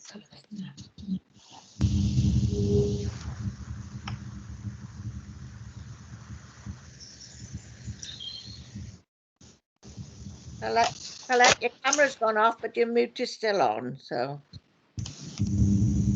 Okay, sorry. That's it, you got it. Sorry, it's page 48, and it's looking at the connectivity there of broadband. In Torfaen, we see 550 there. It's a bit worrying. I just wondered, is that an accurate picture now? And what can we do to help if these families are not able to get broadband, etc.? That would be when I can pass over to Dermot. It falls. That's why you're smiling. No problem. So obviously, Councillor Thomas, these figures go back to a previous point in time, and we've just updated our survey at the moment, looking at how many families are now in a position where, even though we put out, I think it was 1,256 computers, I think it was 550 devices that we actually put out. So that number there relates to the number of devices, MiFi devices that we made available. We're updating those figures at the moment. Not unexpectedly, we're seeing in terms of computers, we now, in the most recent survey, I think we're looking at potentially up to 800 machines that we still require, in addition to those machines that we've distributed. And there are also, and I haven't got the up-to-date figures on the MiFi devices at the moment, but it is several hundred again. We're just looking at the veracity of the data that we have at the moment in terms of the MiFi device usage that we've already distributed. So we can look at how many of the devices we already have sent out to learners, how much they're being used, and we're looking to see if any of those machines can currently be recycled, because they're actually being used, and there seems to be some evidence that may be the case. So I can provide you with updated figures on that shortly in terms of where we are. We're obviously working through with the EdTech program to replace the machines. We still haven't had replacements for all of the machines, and we've also made additional provision going forward for the purchase of potentially new hardware, which could include MiFi devices. Obviously, the announcement that we may see this Friday in terms of return to school will clearly need to be factored into any further purchasing that we make. The caveat on all of this is, as members I think are aware, it's been very, very difficult to source replacement machines and to get IT in place. So I'll get you the updated figures, and also we'll update you once we know the announcement on Friday about the way forward, because obviously it's not a straightforward issue at the moment. It's simply procuring those devices. I should say in parallel, we're also working with the Welsh Government to look at access through the different internet providers for families who currently don't have MiFi devices, and hopefully we'll see some progress in that in the next day or two as well. There's some promising signs coming out, but we'll provide members with an update again once we have that information. Thank you, Chair. Good. Thank you. On that point, I did have a call from a resident a couple of weeks ago who used their mobile phone and was finding it very difficult. It was a primary school child to actually work out their worksheets on a telephone, on a mobile phone, and even print out some of them. I actually offered to print out them myself, so she emailed them to me and I printed them out and dropped them down.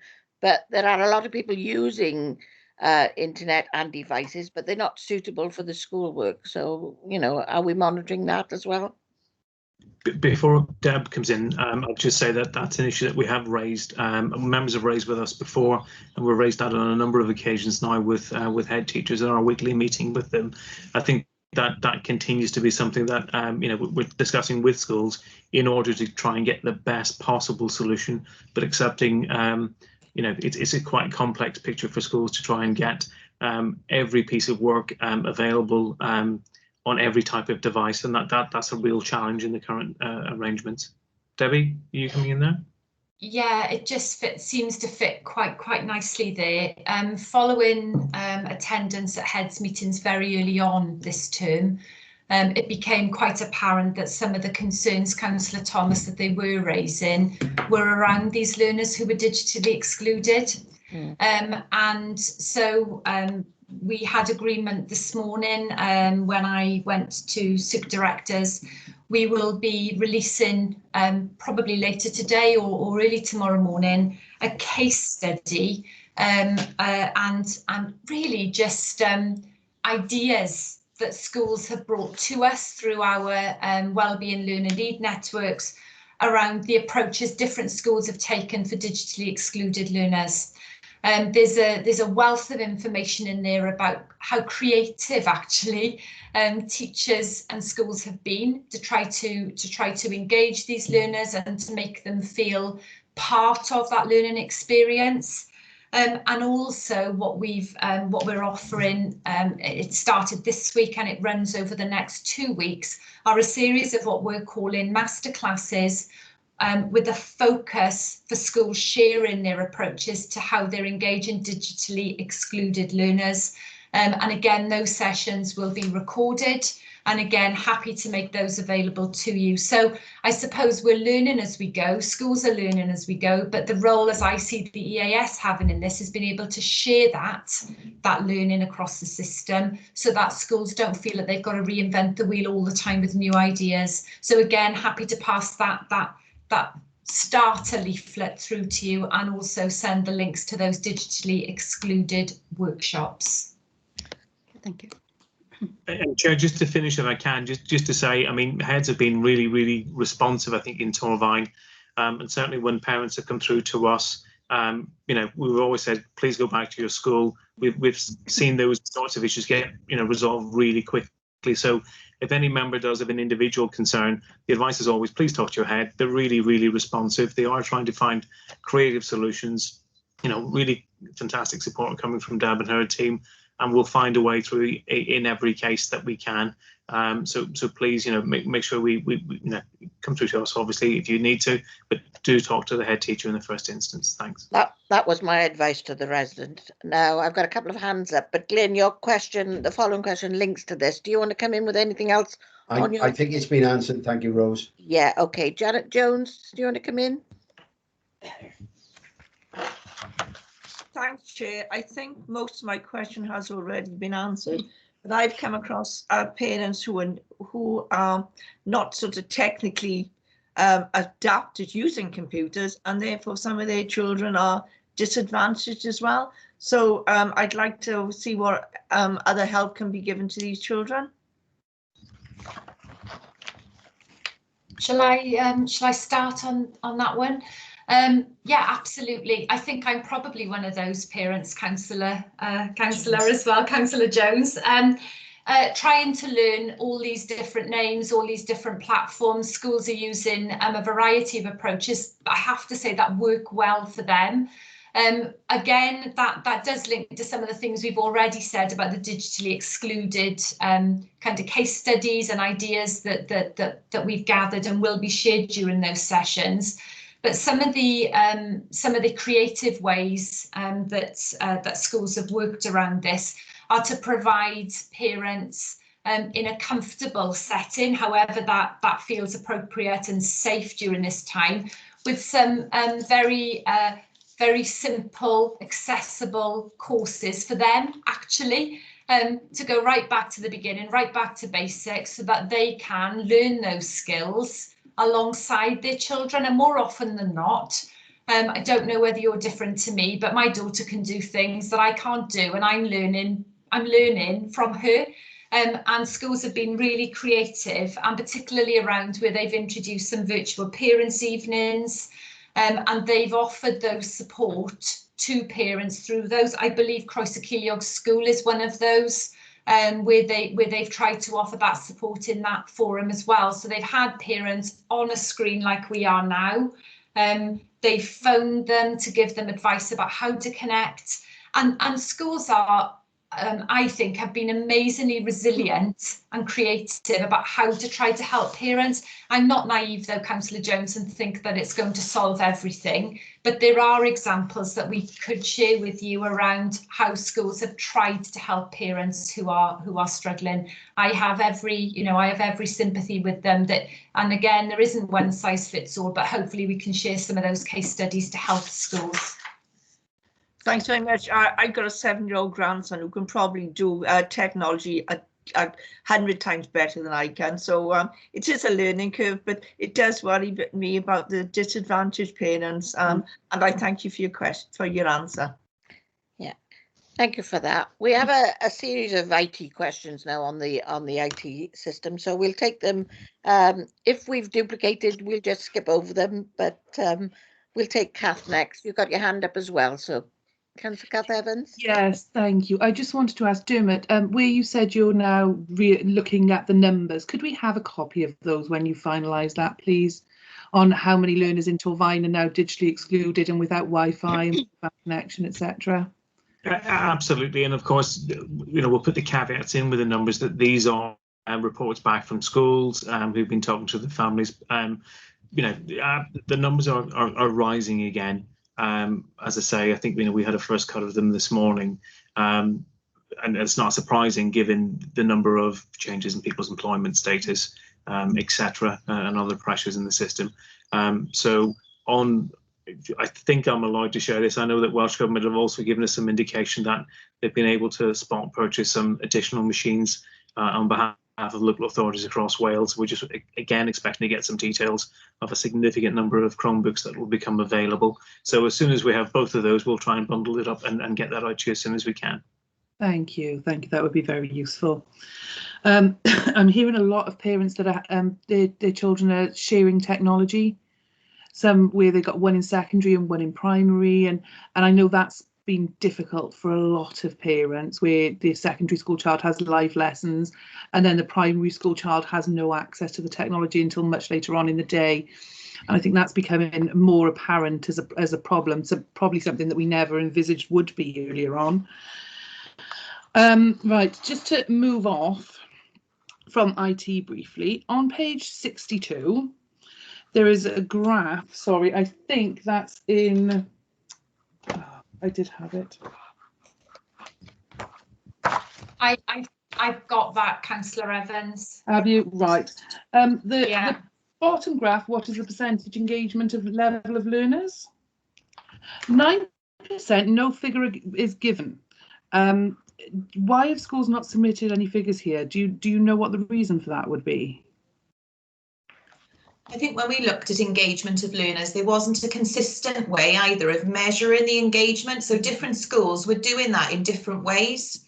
So when we put this survey out, which was very early on, this was about which schools had used different engagement methods. Since that time, we've shared through case studies and through our website, and actually through the masterclasses this week, different ways that schools have measured engagement of their learners. So I think it's one of those answers that we've progressed since the time of that writing and the time that report was presented.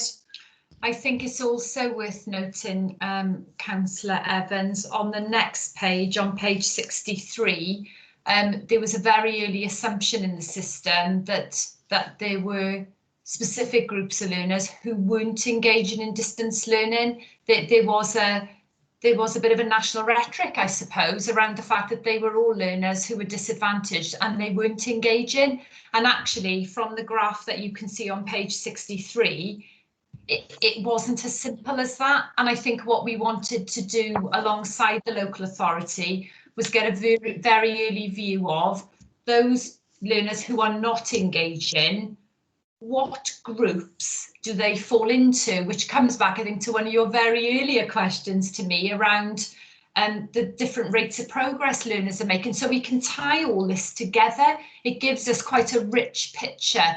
And again, we sitting beneath this are the conversations then and the ongoing support that schools have had since this initial survey. So there's quite a rich piece of information there in those, but it's moved on since then. So yeah, I hope that's answered your question. Thank you. Shall I take the next one, Chair? Right, on page 64, the process to check learners' well-being. How do we know our schools are making regular contact with parents, especially those parents with vulnerable children? And jumping ahead in the reports, with regards to well-being and referring to Appendix F.3, how do we plan to strengthen capacity in this area?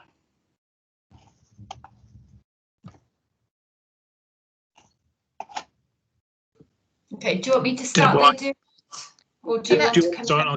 Can I just pick up on my question as well, because my question's a couple of questions down and you can encompass it in your answers. How are schools encouraging and monitoring good mental health and well-being of its pupils and staff? So it's all in the well-being question. Okay. So the first one was around check-ins, communication with learners. I think that was around that first piece. So very early on, again, in the pandemic, and from the page 64 that you note, we were really encouraged by the breadth of different approaches schools were taking. And I think as time has progressed, we've been able to see some more innovative approaches that schools are taking, particularly with some of those hard to reach groups. It's also worth saying, running alongside this report at that point in time, regionally, from an EAS perspective, we launched a well-being, I suppose, a bulletin. I suppose that's the best way of putting it, a well-being support playlist to schools, where we incorporated an extensive package of virtual professional learning for practitioners to help them to think about things maybe that they hadn't had to think about before for that engagement with learners. We also rerun the ACE awareness training very early on in the pandemic for schools that felt they needed a refresher on that, to again help them to have more tools in their toolkit around this aspect of learning. Schools are very open to sharing their approaches to how they're checking in with learners, and again, it's an area that we are continuing to explore through our ongoing dialogue with individual schools. The second part, I think, was around mental health. So we also have launched and funded access to a range of first aid mental health seminars and webinars for practitioners, for teachers and practitioners in schools, and that was to complement the offer that the local authority currently has. It wasn't to duplicate, it's about complementing that, and they were well attended.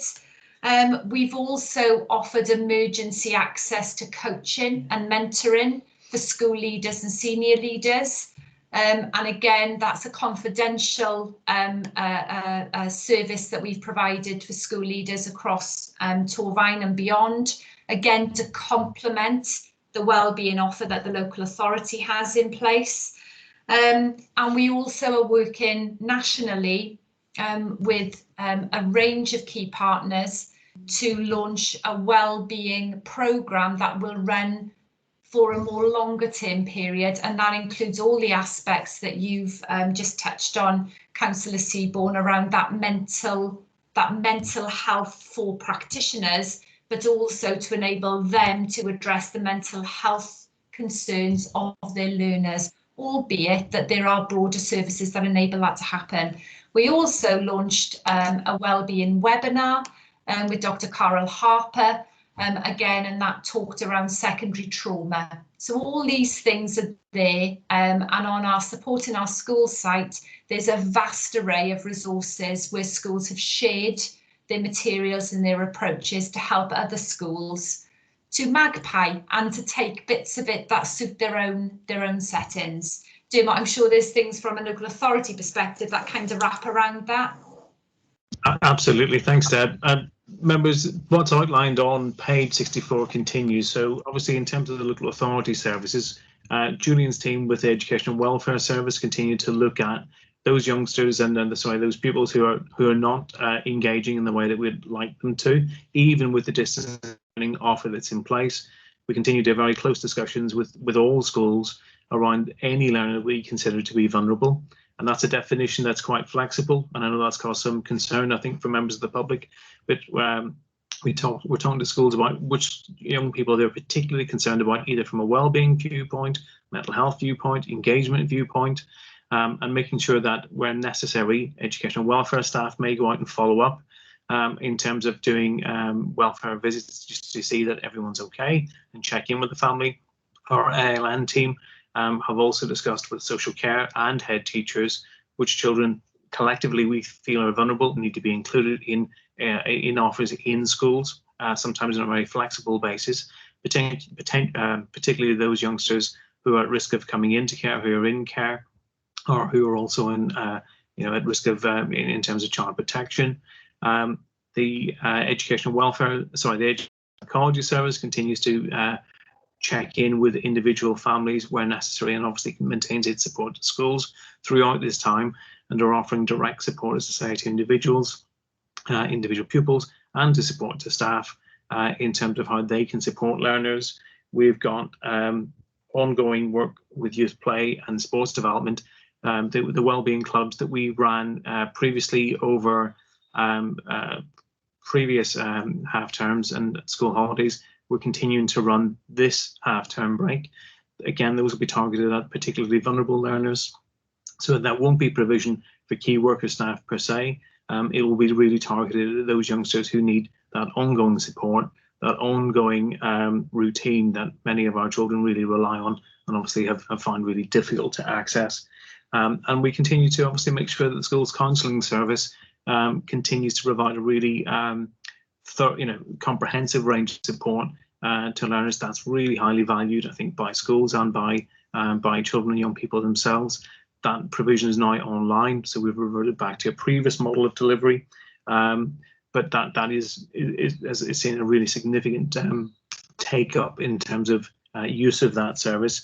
And again, in common with colleagues in the EAS, we've also made a range of material available online for schools around ALN and support for wellbeing in general. And that material is already with schools. We talk to our schools on an ongoing and regular basis. Wellbeing for us has really probably been the central tenet of most of the discussions that we've been having, both in terms of staff wellbeing and in terms of pupil wellbeing at every one of our weekly meetings. Anxiety levels, I think, are high. I think, again, it's a huge testament to the professionalism and the creativity and flexibility of our staff, of just how well they've coped with all the demands on them, and also made sure that the provision is for children and young people.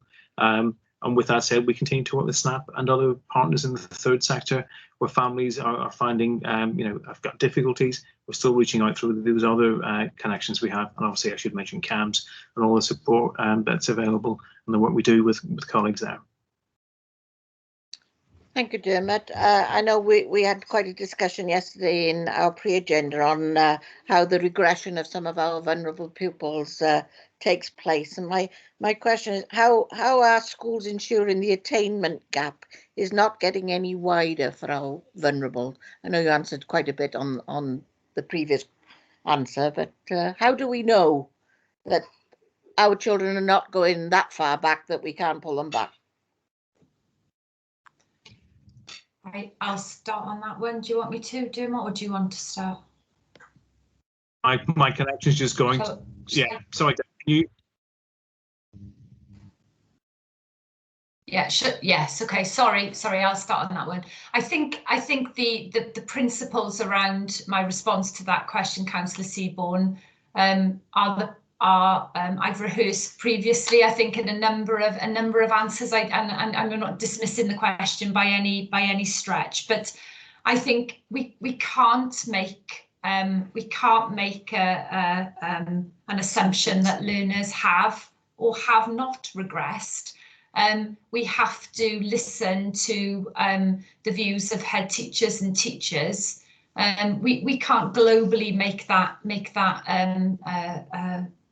decision or statement without looking at a broader evidence base. And in this current time, I have faith in school leaders and teachers that they're doing all they can to try to halt any regression. But sometimes that isn't going to be within their gift either. So we just need to be sensitive, I think, and practical about what we can do now, about offering as much support around those learners that we feel are more vulnerable to that, as you say, that regression. But I think we have to see what lies in front of us when we're able to delve into a little bit more detail with schools about what the effect of the pandemic actually is. And I think your point around well-being, I think well-being is a prerequisite to being able to learn. So I think there will be a number of things that we need to explore beyond progress in learning. I think progress in well-being will be also part of that. Yes, thanks. Kathy Evans, you have first-hand information on this subject. Yes, I'm coming in with some first-hand info on this. I have a child who is ASD and attends a part-time resource base in a local primary school. As an ALN parent, you tend to flock together. So I have lots of friends who have ALN children. And my son in particular is doing things that he stopped doing 2-3 years ago. His behaviours now are as they were maybe when he's coming up 9, maybe when he was 5 or 6. All the progress that was made in school to bring him around from those behaviours seems to have been undone. And we've tried everything. We've tried really strict routines in the house, and all my ALN parents are telling me the same things, that their children's behaviours, not their learning, their academic prowess, but their behaviours are regressing and going back to how they were a few years ago. And I'm a bit concerned that when these kids all go back into school in a big flood, that they're not going to be the children that left them. The ALN children are not going to be the children that the teachers knew. They're going to have completely new behaviour sets. And I was wondering if you had a plan on how teachers are going to be able, maybe they need to be talking to parents a bit more and learning about the new behaviours that they may not have seen previously. Can I start there, Deb? I think I'm back in the room now, Chair, if that's okay. Kathy, I mean, what you're describing, I think, is a not unexpected response by learners, or in this case, your child, to a set of circumstances where the routines that they were used to and all of that communication, all of that structure that they really require, particularly as a young person with autism, has been changed. And it was all changed really quickly, wasn't it, for all of us? And then I think we'd all appreciate it's not been the most reliable and consistent, experience of school since then, as we've seen changes in terms of lockdown and so on. So I think some of the messaging that we're looking at for parents as part of our recovery planning with the local authority, and obviously working in partnership with not only the EAS but colleagues in CAMHS and elsewhere, is about how do we help parents understand how children are behaving may not be regression. It may be a reasonable response to the situation that they're in.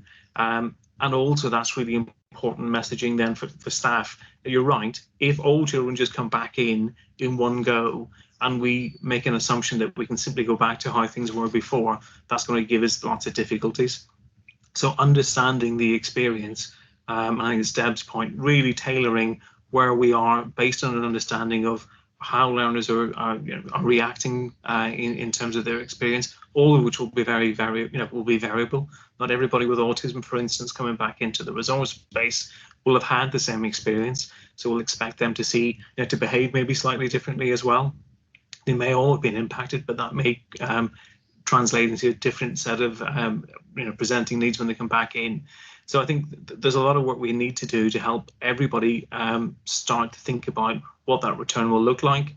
How do we look at re-baselining in effect of where children are, and ensuring that the quality of our teaching is based on that understanding of how those children are presenting. So I think we have a lot of work to do to think about how do we make sure that all staff have that conceptual understanding, that realization that everything isn't going to go back to how it was.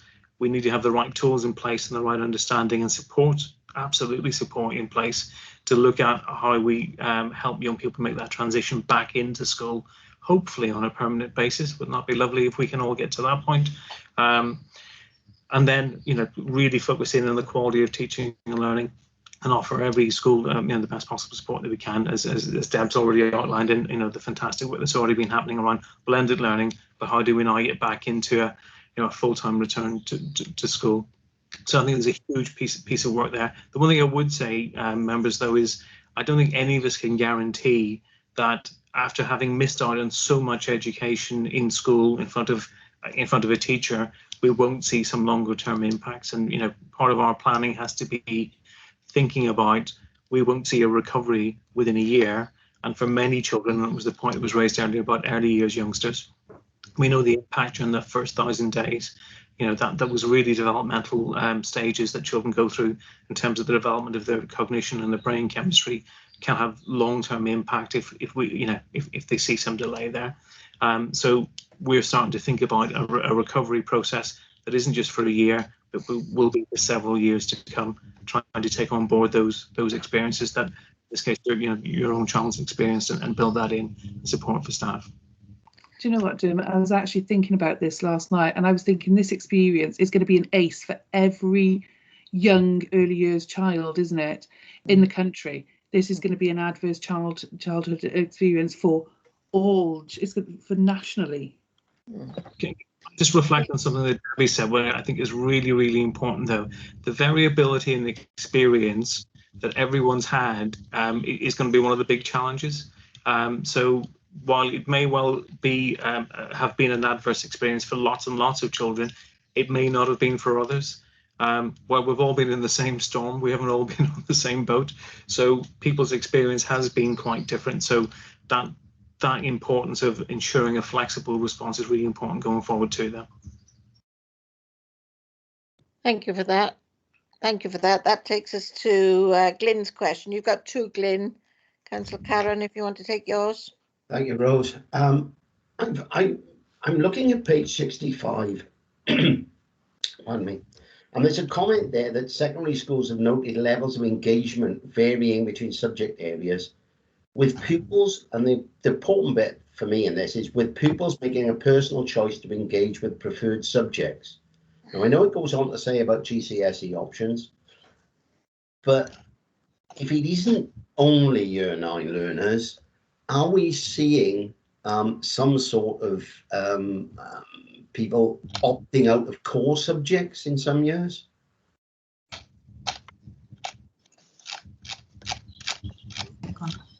I think Councillor Karen, just to come in, I think it varies. I don't think we could make a blanket statement about every school, and that's the case. So I think it varies from school to school.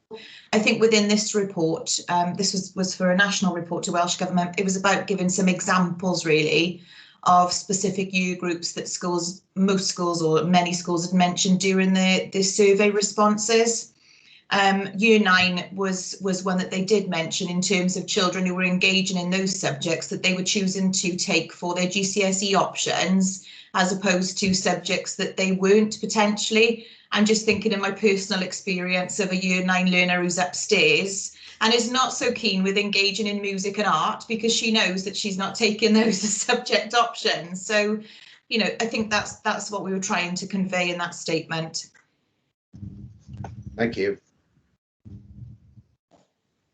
Glenn, do you want your next question? Question 20. If you could, Chair, I think the next question's been answered, but I was on an EAS training course last night, blended and distance learning, and I came across something that I would like to ask. Yeah, go ahead. Basically, it's around training around trainee teachers and newly qualified teachers. It's mentioned several times in the document, particularly with reference to newly qualified teachers' induction days. But these must be very difficult times for both trainees and newly qualified teachers, basically because they're going to be going into a classroom environment at some point, and some of them are not going to have had very much classroom experience. And the thing that came out of that blended distance and learning thing for me last night was teaching quality is more important than how lessons are delivered. So basically, you know, how do you think that it will impact those teachers and learners going forward? I'm glad that's the message you took out of the training, Councillor Karen. I was a little bit anxious then about what you were going to say. It absolutely is about quality and not approach to that extent. Yeah, so one of the positives, I think I would always like to err on the positive and then look at some of the challenges and find creative ways around it, is that we have a national, I don't know whether they said it on the training to you, but we have a regional approach to support for newly qualified teachers across the region. So there's quite a strong network of those practitioners that are learning and sharing with each other during this time. And you're absolutely right. Actually, when you come out of college or university and you are a newly qualified teacher, you don't start learning really until you are in front of your own class, and you through things that don't work, you learn, don't you? It's the same with everything. The one benefit I see from newly qualified teachers in the main is that they are more skilled digitally than they ever had previously. So their approach to distance and blended learning, I'm making a blanket statement now, and it's, you know, it's probably not wholly accurate, but it's the way that they've been used to learning themselves, and it's a way that they are probably more upskilled in. So the regional programme that we have put in place takes into account, and it's part of the professional learning offer that we've noted in our high-level priorities for the new business plan, will need to take that into account. So whilst they may be skilled in the distance and blended learning arena, they might not have had enough time face-to-face with learners, and they are going to need support from their school-based mentor to be able to accurately identify what their learning needs will be. So I don't think there's any assumption that they're going to be the fully rounded teacher when everything gets back to normal. But then I think I can probably say I don't think any of us are fully rounded in everything we do. So they will have learning needs just as every other practitioner in school. And they will also have had challenges of their own to face as well. So I think we've just got to be mindful of that holistic approach.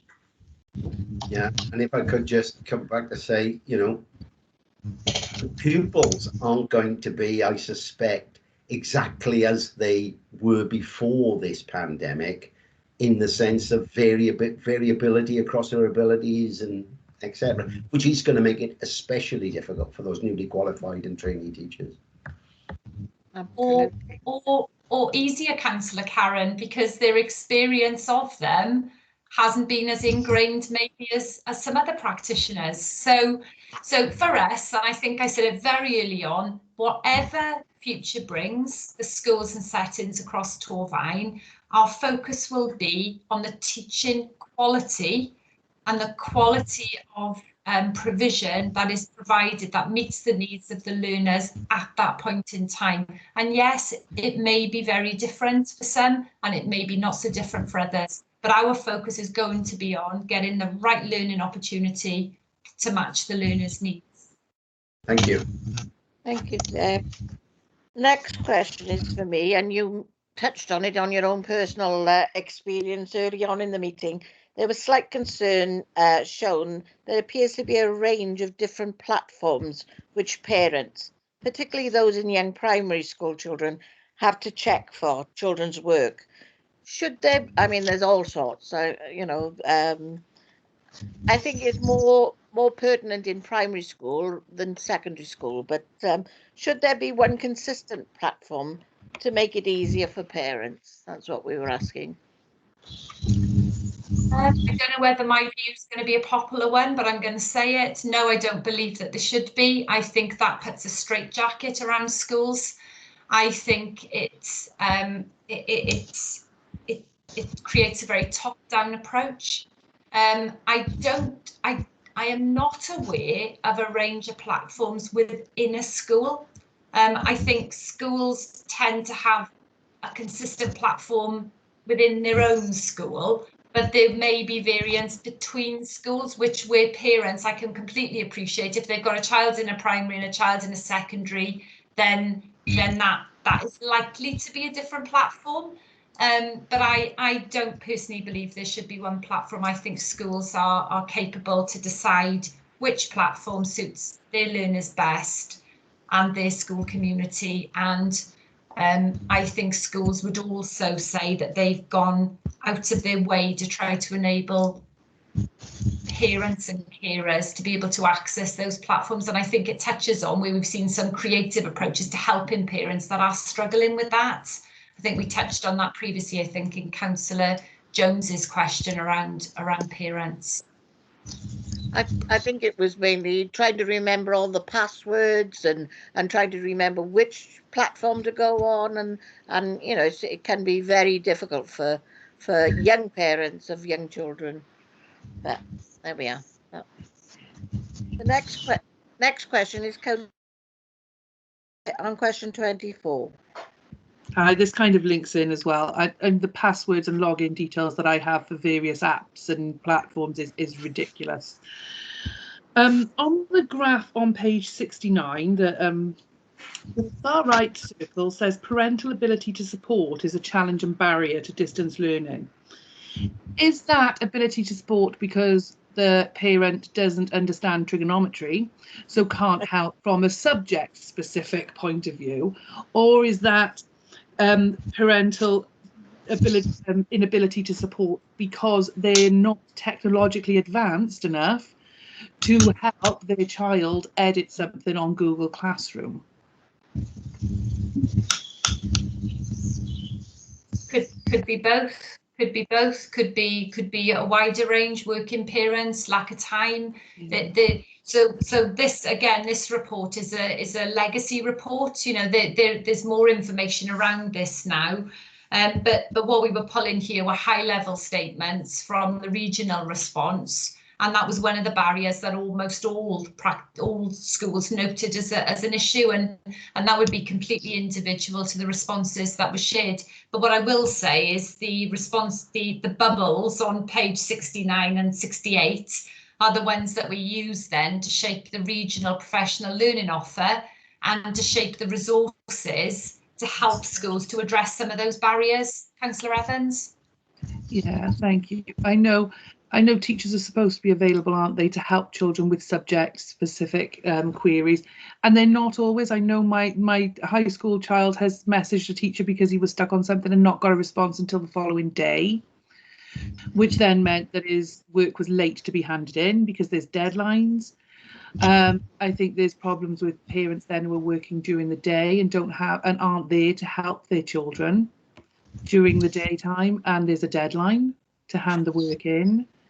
And I think there are lots and lots of issues where it's not always parents' inability to help, or not wanting to help, but that they are unable to for a variety of different reasons. And I don't know how we can try and support them really.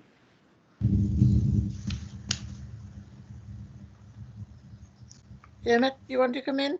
I think one of the really important things here is that and I know this is an EAS document, but I don't think any of us are trying to blame parents in any shape or form. I think the pressure in the system on everyone's been quite phenomenal. And again, you know, I've got a 7-year-old who knows more about IT than I do as well. But I don't know as much about some of the subject matter as I thought I did when I'm trying to support her with her work. Never mind the 16-year-old who's doing his A-levels. So, you know, I think this is a recognition of the pressure that families are under, and it's just as part of our collective planning, we need to build that in. And I think head teachers in Torvine are really acutely aware of those competing pressures.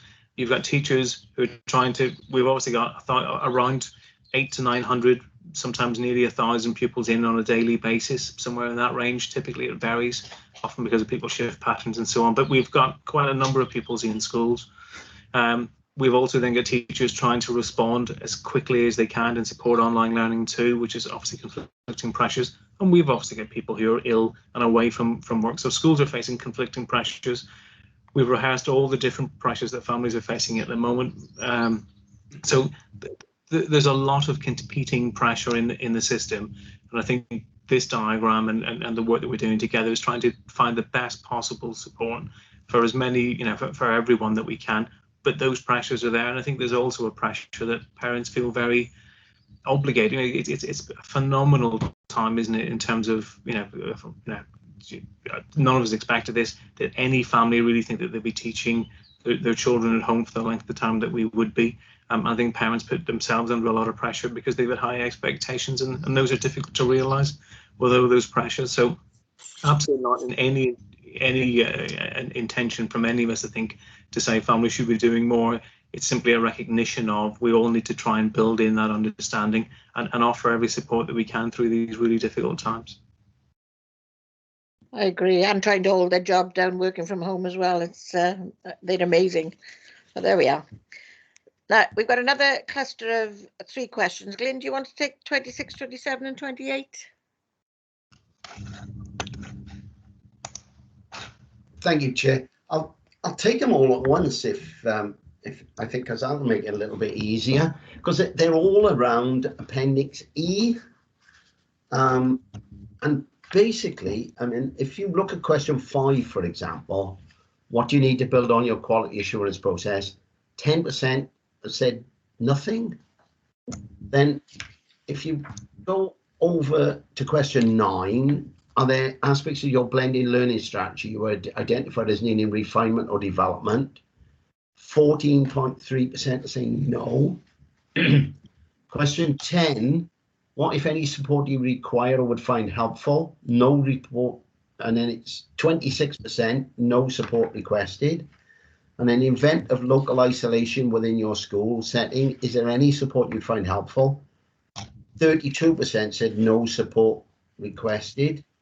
And then in question 13, what specific plans do you have in place in event of an isolation of classes within years 10 and 12? No plans mentioned by 16.7%. Are these the same? I mean, basically the question is, are these the same schools? Are these schools that you think don't need any support? No, absolutely not. So these were schools' responses themselves to the survey back in November. Yeah. So schools were given responses, and these are exactly what came back from the survey. And I think we worked on the premise as well, Councillor Carey. It became very apparent very quickly when we started to run our masterclasses that sometimes you don't know what you don't know. So a number of schools were responding to say that they didn't need to refine their distance and blended learning strategies, or they felt really comfortable with their quality assurance processes. And then when you facilitate safe discussions with schools to say, let's share what others are doing across the region, you see light bulb moments. And that's the way people learn, isn't it? I think unless you offer what the possibilities are to teachers and to head teachers, just like any of us, they think what they're doing is all that's out there to do, and that is not a criticism at all. That I think that is human nature. You don't know what you don't know sometimes. So this was, I'd like to describe this as a baseline. So this survey was in November, and following the survey responses, we sent to the local authority a bespoke support for every school that responded to the survey.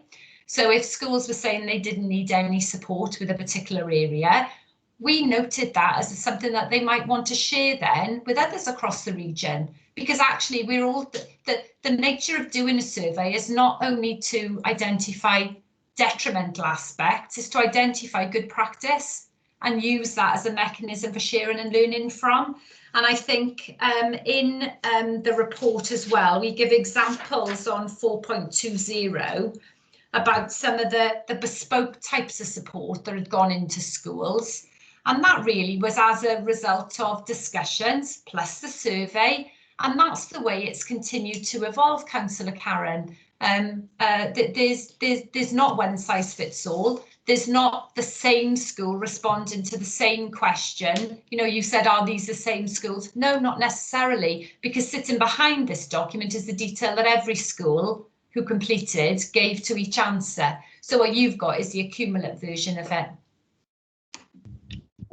Chair, if I could just add to that, I think that the question 13 around, you know, what are you doing in the event of isolation of classes, etc., again, was of its time. At that point, we hadn't seen many instances of the need for that. Obviously, since this was completed, all schools have been working with TTP in some shape or form, and most of our secondary schools have been through this. And again, we've been sharing that, you know, the practice from that really rapidly across the system. I'm learning from, you know, how other authorities have been doing it too, with you know, through our work with the EAS and the other directors. So I think you'd see a very different response to this if we were to rerun it now. We're in a very different place. I mean, to be honest, I think Deb's being a bit kind, really, because to me, you know, seeing how things had enormously changed from March till November, you send out this survey. It's a bit like me to be on my 17th birthday, somebody throwing me a set of car keys and saying, do you want some lessons, or are you just going to go out there and drive? And, you know, I'm still a little disturbed with those answers. I appreciate that you've done a lot to work with them, but I'm still a little concerned about those answers. I think they're old, Councillor Karen. These were in November. Or October actually, and this report now is, yes, it's important because it's part of the history, it's part of the support package, and I have to say I wasn't disturbed by them. We asked schools to be honest, and they believe that's how they responded, so it's incumbent upon us to be able to dig a little bit deeper sensitively, but to find out then what they're saying and why they think that's the response that they needed to give at that point in time. So, you know, that's where I think I am with it. I think there's one point we didn't pick up on, and referring to question 5 with Appendix E, is how are schools engaging with pupils to ensure their opinions are taken into consideration when shaping the blended learning strategy. So it's the consultation of the pupils who've already gone through this process. How are they actually asking the question, how they've managed? Sorry, Councillor Seaborn, can you just direct me to where you're looking? I will. It's question 5 within Appendix E. And it's a question about how schools are engaging with their pupils to ensure their opinions are taken into consideration when shaping the blended learning strategy going forward.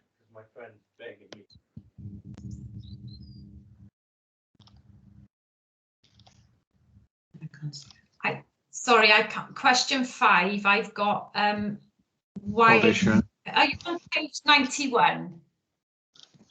Sorry, I'm looking at the question sheet that we put together. Leanne, can you help with question 26? It is on the sheet.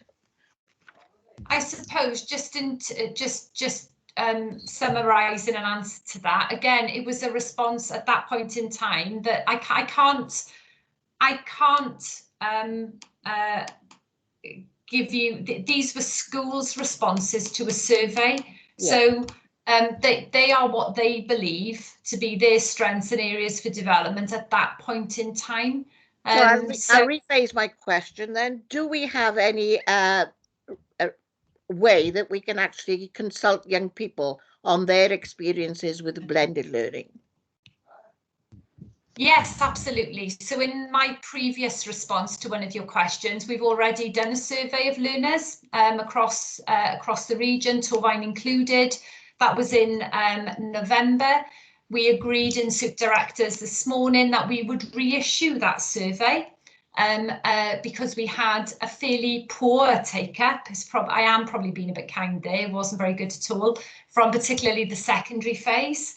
So we agreed this morning that we would relaunch that survey to learners and then provide information at a local authority level in the responses that we have. Again, we can all but promote that through our networks. We cannot force learners to take that opportunity to engage, but it will give you a snapshot. So that's already in the plan, Councillor Seaborn. Thank you, and it will help us learn. Oh, sorry. Sorry, Chair, can I add to that as well? Obviously, the Children's Commissioner survey is going to come out shortly. I think we had at least 900 responses from children in Torfaen to that as of Friday morning when it was due to close. And also we're talking to the Youth Forum. In fact, I met with the Youth Forum last week.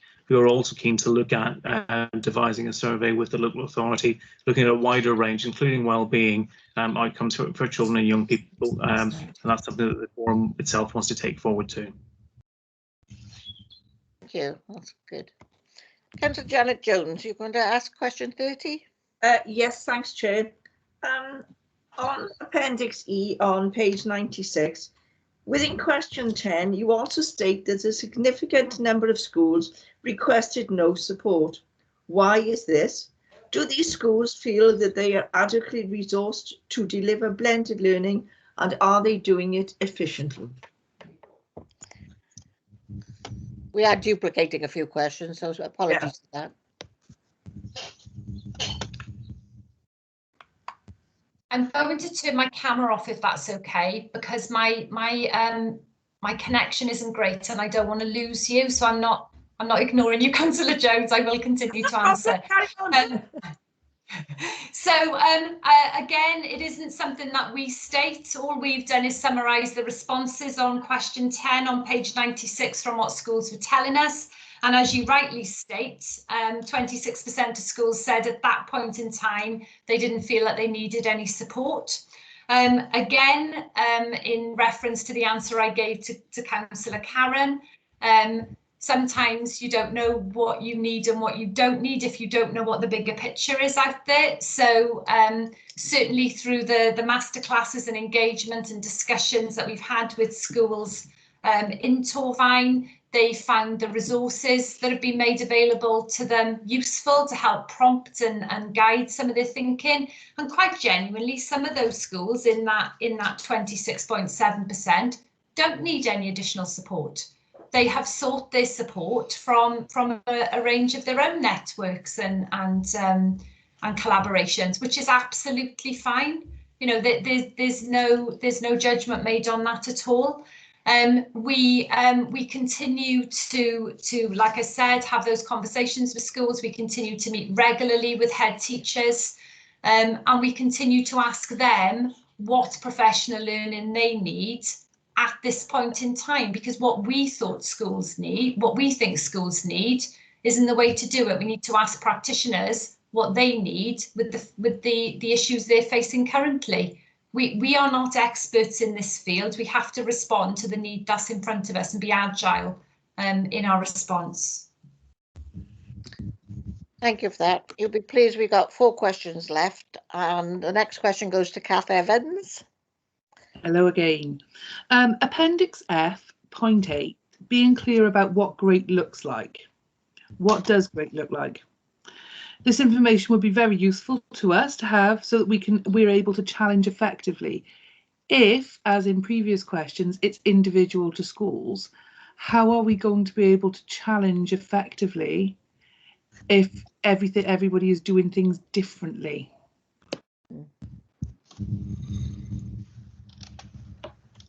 I think in terms of where you'd find what good looks like, our website now contains a range of case studies because different schools approach blended and distance learning in different ways. So it was Deb's point earlier, I think, around it's not a one size fits all model, but what we've tried to capture on the website is a range of schools and settings where they are doing that well. So it's not a one approach, it's a range of approaches based on different schools, settings and communities. What we also are keen not to do is, if we weren't in this blended learning approach, we wouldn't have one size fits all to the way schools approach their own teaching and learning strategies. There isn't one size fits all to how schools approach that. So we are not looking, I'm going to be absolutely candid with you, we are not looking to judge how schools in the middle of a crisis are approaching it. What we're looking to do is create a climate where schools feel safe to ask for support. They feel safe to share what they think good looks like with us. And collectively, we wrap all our resources around them to make sure it's the best it can be within these really challenging circumstances. Chair, if I could add to that, I think that the point about being non-judgmental is really critical. And the other point, I think we've touched on it through some of the other answers, is that good will look different in different schools to some extent, because it needs to be tailored to the particular circumstances in those schools. So it would be nice if there were really simple, straightforward answers, but I think, you know, the richness of the discussion today shows just this how complex this whole situation is, and tailoring that response to individual schools and supporting and enabling them to make that best response is clearly our common goal. Thank you. Councillor Collett-Thomas, you have the next 2 questions. Do you want to take those? Take your mute off. That's it. I'm interested actually in page 104, item 15, about the executive head teacher role. I just wondered, could you give any examples if you have that in Torfaen? Does that involve like a consultation process, or is it just the governors make the appointment? And my second question is page 105, item 2 there, additional learning needs, the ways of working between local authorities and the AS. At the end of the paragraph it says this needs to be resolved. I just wondered how far are we to resolving the issues there with that ALN now being obviously a big item with the new additional learning needs bill coming in. Okay, thank you. Thank you, Councillor Thomas. I'll pick up on those. Torfaen is the hub of executive headship arrangements actually. So the AS has sourced through discussions and requests from the local authority executive head teacher arrangements in Croeso Ceiliog, in Cwmbran High School, and a temporary, there are temporary support arrangements with another school. It is not an executive headship arrangement in Ysgol Gwynllw. So those arrangements are in particularly Croeso Ceiliog and Cwmbran High, bearing positive results. Early signs are very positive with that. So we are using the model actually that's been established in a school in Monmouthshire and your schools in Torfaen as a model for improving schools. It's not the only model, but it is a model where you have strong leadership and a school that can support the emerging practice in another school. And as the report states, I think it talks about in the report as it being a the right leadership and the school parents is great potential to make a difference. So that for us is one of the tools in our toolkit. And then the second thing you asked was around ALN. Obviously, you know that we are your school improvement service, and sometimes you can't just draw a line down the middle of the roles and responsibilities of what the EAS does on behalf of Torfaen and what Torfaen does. And ALN is a bit like that. You can't just separate it. So through discussions with Steve Mumby, with directors as part of this review with us, I think there was a regional will to be able to have a clearer understanding of who does what within that piece, particularly G'd along by the ALN transformation and the new ALN bill, because we felt that would be helpful to schools. That work has started. There is a commission in place that we have. We are working with an external person to help us drive forward on that from an EAS perspective. We are not doing that or interfering or being directive in any way about what local authorities do. That's within their gift. But what we are doing is trying to complement what the EAS does alongside local authority support, because the provision in the 5 local authorities is very different. So we need to be able to dovetail that. So that will be a piece of work that we are hoping to bring to fruition or in preparation for the start of the new academic year in September. And again, that's something that we are more than happy to share with the panel once that work is complete. Thank you. Thank you, Chair. Thank you. I don't think you quite answered Councillor Thomas's first question on the tail end was on the executive headship. What is the process for appointing this role and who is consulted? Can I come in there? Yeah. Sorry, Chair, yeah. So basically it is bodies who make that decision, or the interim executive board in the case of Cwmbran High. So we also have another example in Torfaen in terms of the formal federation now with an exec head at Blenheim Coed-Eva. And in that instance, again, that was an example of both governing bodies coming together and making that decision with support from the local authority and from the EAS.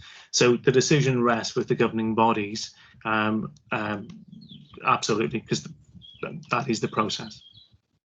Okay. And who was consulted?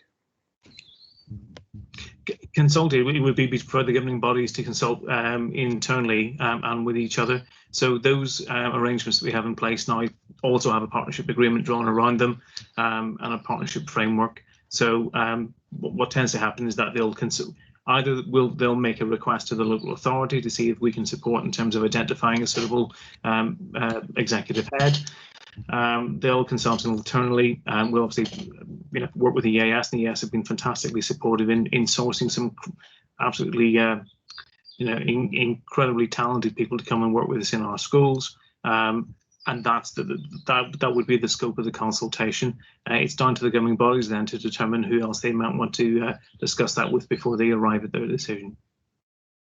Thank you, Dermot. My understanding, so the Blenheim Road Coed-Eva is the formal executive headship and the others are informal, is it? So it's a formal federation which has an executive head. So that the schools, that's the only formal federation that we have. So that went down to full consultation with the community. To appoint an executive head isn't a federation. Okay, it's a collaboration between schools, and therefore there isn't a full public consultation required under the regs in those instances. What we do tend to do, however, is try to encourage a formal agreement to be drawn up between the governing bodies.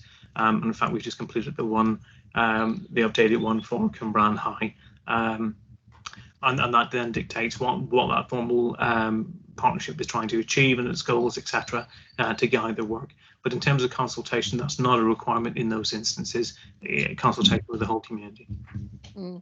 As I understand, and my daughter is a parent from Cwmbran High, letters went out to parents, but locally elected members whose school is warded in had no idea that this was taking place. So that's why that question was asked.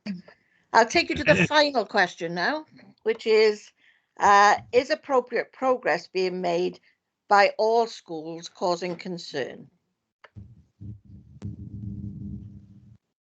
So the appendix that we submitted as part of the papers, I know there were reasons behind it not coming through. Yes, I don't want you to name. I just want the question answered. Is appropriate progress being made by all? No. No. Okay, well, we'll look into that deeper in the schools causing concern document, so that's fine. Thank you very much. I think that concludes our questions. I did tell you to brace yourself, didn't I? You've done really well. So thank you all officers for your contribution. Sorry we didn't get to speak to you, Julian, but it was lovely looking at your face. And now I can ask you to excuse yourselves now, and I'm sure you've got busier work to do than talk to us. Thank you very much, and the committee will continue to make their recommendations. Thank you. Thank you very much. Sorry, Leanne. I don't want the officers to go yet, because I just want to be clear who I'm writing the recommendations to. Sorry about this. No, it's okay. Leanne. I think at the beginning of the report, we had a bit of slight confusion. We were under the impression that we would need to arrange another meeting to look at specifics within the EAS business plan. But I think from the beginning of the meeting, I think you sort of said that we could do it all in one here today. Am I correct in saying that, Debbie? I think my personal opinion, of course, it would be members' decision. My personal opinion is you can't comment on the EAS business plan without seeing it. The timing of this meeting, as I said, didn't fit with the timing of the release of the draft business plan. So I have sent across the full consultation version of the draft business plan, and within that draft business plan there's a link where members can leave their own comments on that plan, either as part of a scrutiny arena or as individual members. So it would be up to you to decide how you wanted to approach that as a committee. Either way, from my perspective, I am happy to facilitate another discussion with you on the draft business plan. But I have to say, I think we've covered kind of the questions you may have. I think we probably have encompassed them in lots of different guises today. But again, equally happy to return, or equally happy to receive your feedback as a panel or as individuals. Whatever suits you, we are completely flexible. Thank you, Debbie. And what is your deadline for the report? I think off the top of my head it was the 8th of February, but Leanne, you will have that detail on the report that Joe had sent across to you. Lovely. I just want to be clear on writing the recommendations to today. Is it for Cabinet's further consideration, or is it the executive? But thank you. Thanks very much. Thanks for your help, Deb. Thank you very much. Nice to see you all. Goodbye. Bye. Bye. Geraint, let me know when they're all off.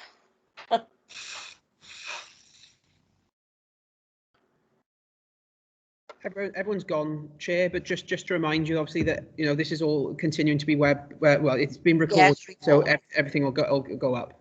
Yeah. Okay. Thank you very much. Okay, so I'd just like to remind members what's been asked of the Scrutiny Committee to consider when coming up with their recommendations.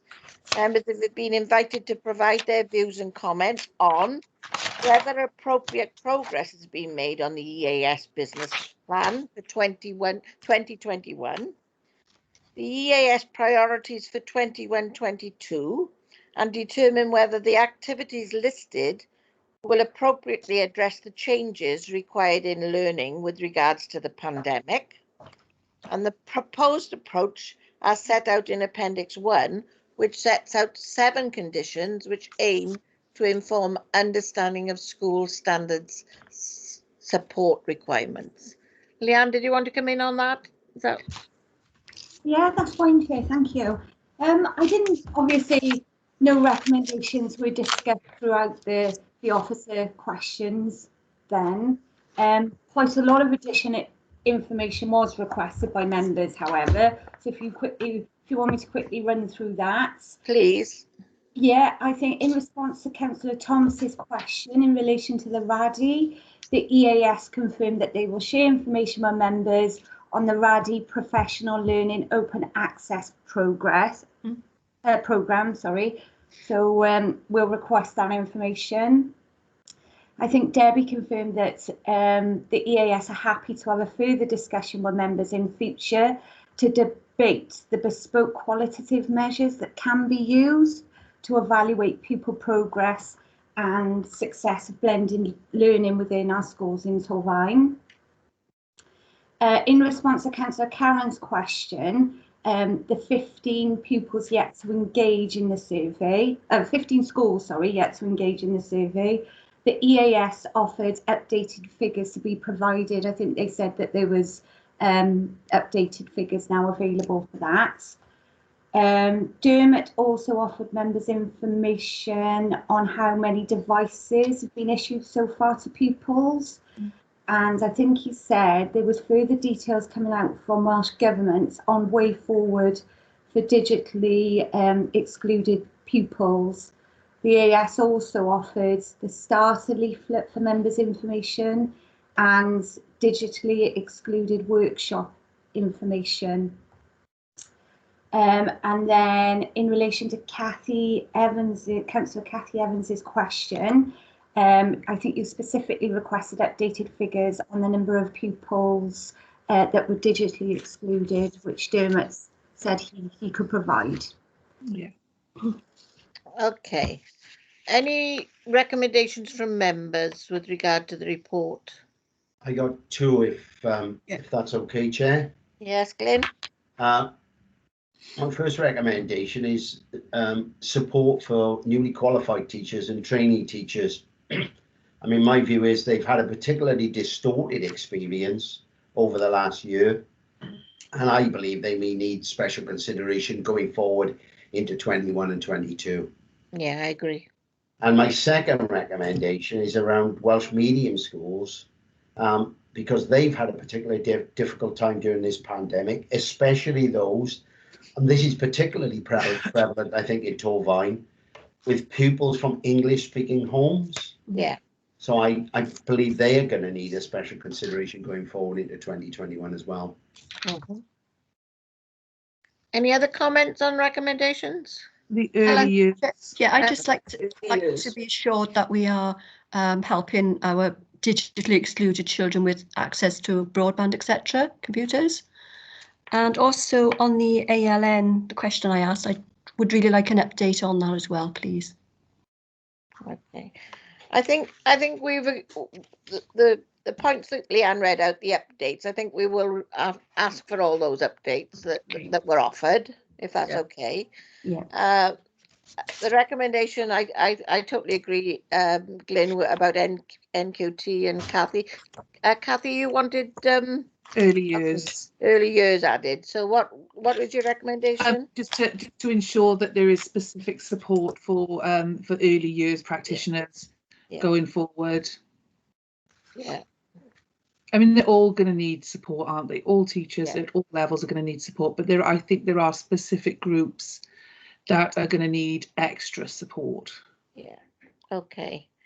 Are you all happy with those three recommendations plus the further information we've requested? Or Colette, do you want to put yours into a specific recommendation? Sorry, I just like to, about the ALN, I just like to have some more information about the head teachers that at the hub, I think that Dermot mentioned. Yeah. I don't know whether that came up in the school sub or whatever, or whether we could just have a briefing on it, but I'd just like to be a little bit more brought up to date with what's going on with the executive heads in the area, please, and the consultation process that we need to go through. I understand the confederation, but this is something entirely different, isn't it? Yes, yeah, I agree. Okay. Anything else, Leanne?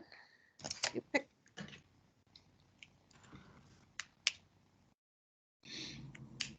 Don't think so, Chair, not that I picked up apart from the additional information. I mean, obviously at the end of the meeting, Debbie sent that consultation document through.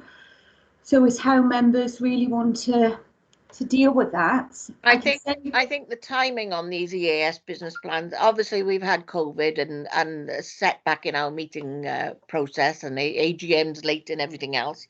So I think we need to think carefully about when the EAS business plan is out for consultation and work that into our work programme. I don't know whether members think that they need perhaps a session. I think Debbie said it was online. There was a link, wasn't there, to do everything? She sent me an email, which I believe there's a link on there which members can have go into and leave the comments and what have you. But I don't know whether you want to do that individually or whether you want to. I mean, I don't know. It's completely up to you. You can come together collectively in an informal setting. You know, just a little meeting between us. Yeah, that's what I was going to suggest, Leanne, because I think we all bounce ideas off each other, don't we? And I think that works quite well. So I'd prefer an informal meeting to look through it. Yeah, I mean, I don't know how you want to play it. I don't know how it's supposed to work, to be honest. I've never been privy to these consultations, so I'm not sure if you all want to take a consultation. Can I suggest that you send the link out and we have a little look? I don't know whether it's a tick box questionnaire and you have to go through that or not. We received it yesterday. So right, if you have a little look and see what's best, whether it's for you to do a précis for members on it, and then we'll come together and look at it. That might be easier. Or if we all have the link, look at it and come back without questions. I'm quite easy on that. But you know, I think we just agreed that we come back together and do an answer to the link, and then to make sure it's marked into our timetable for the following consultation documents, I think. So they are working documents, and the document that we've dealt with actually goes up till the end of March, and we're only just into February. So, you know, I know we're going into the next document, but, you know, we need to keep it timetabled so that we're not continuously talking about the EAS business plans. So, right. But you did give a date of the 8th of February. Feb, I know, that's pretty tight. Doesn't give you much time, does it? That's Monday, the 8th of Feb. Yeah, so whether or not I mean, Leanne, if you have a look at the link and see whether we covered most of it, if there's anything in there that, you know, jumps out at you that we didn't actually cover, and like Deb said, we've answered, their answers covered a lot of the up-to-date document as well. So if we can just highlight anything that we perhaps didn't pick up or they didn't answer to our... I mean, it could be that your recommendations that you provided now at the end of the meeting might form part of that consultation response. Yeah. But I'll have a look and I'll then let us know. Send it out to members and give you my feedback on my thoughts, okay? Brilliant. Thank you for that, Leanne. Okay. Are you all up to date with that now and everything? Everybody happy? Any other comments on the recommendations? Or are we happy with that process going forward? Brilliant. Thanks very much. That takes us to agenda item 7, which is the date and time of the next meeting. Obviously, we might have a quicker meeting depending on the outcome of our conversation just then. But may I remind members that the next meeting has been scheduled for the 28th of April 2021 and will focus on the local authorities' continued preparation for the ALN Act. So that's a load of good reading for everybody. And I think we'll get engrossed in that. Was there another special meeting that we needed for these? Are we setting the school sub up now, Leanne? Or yeah, after this meeting now, I've received all your approval. So I'll arrange to set an informal meeting up with the school subcommittee members so you can determine your work programme. Going back to the next item that this committee is going to look at, with regards to ALN, I'll send out a pro forma to members, which I populated as per your vision in session, you know, what the chief officer said it was all about.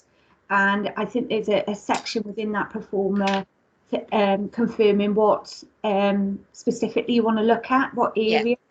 If you could just cast your eyes over that and approve that, I'll get the ball rolling now with Dermot and is it Sarah Hayes in ALN, and we'll get that report well compiled for our next meeting.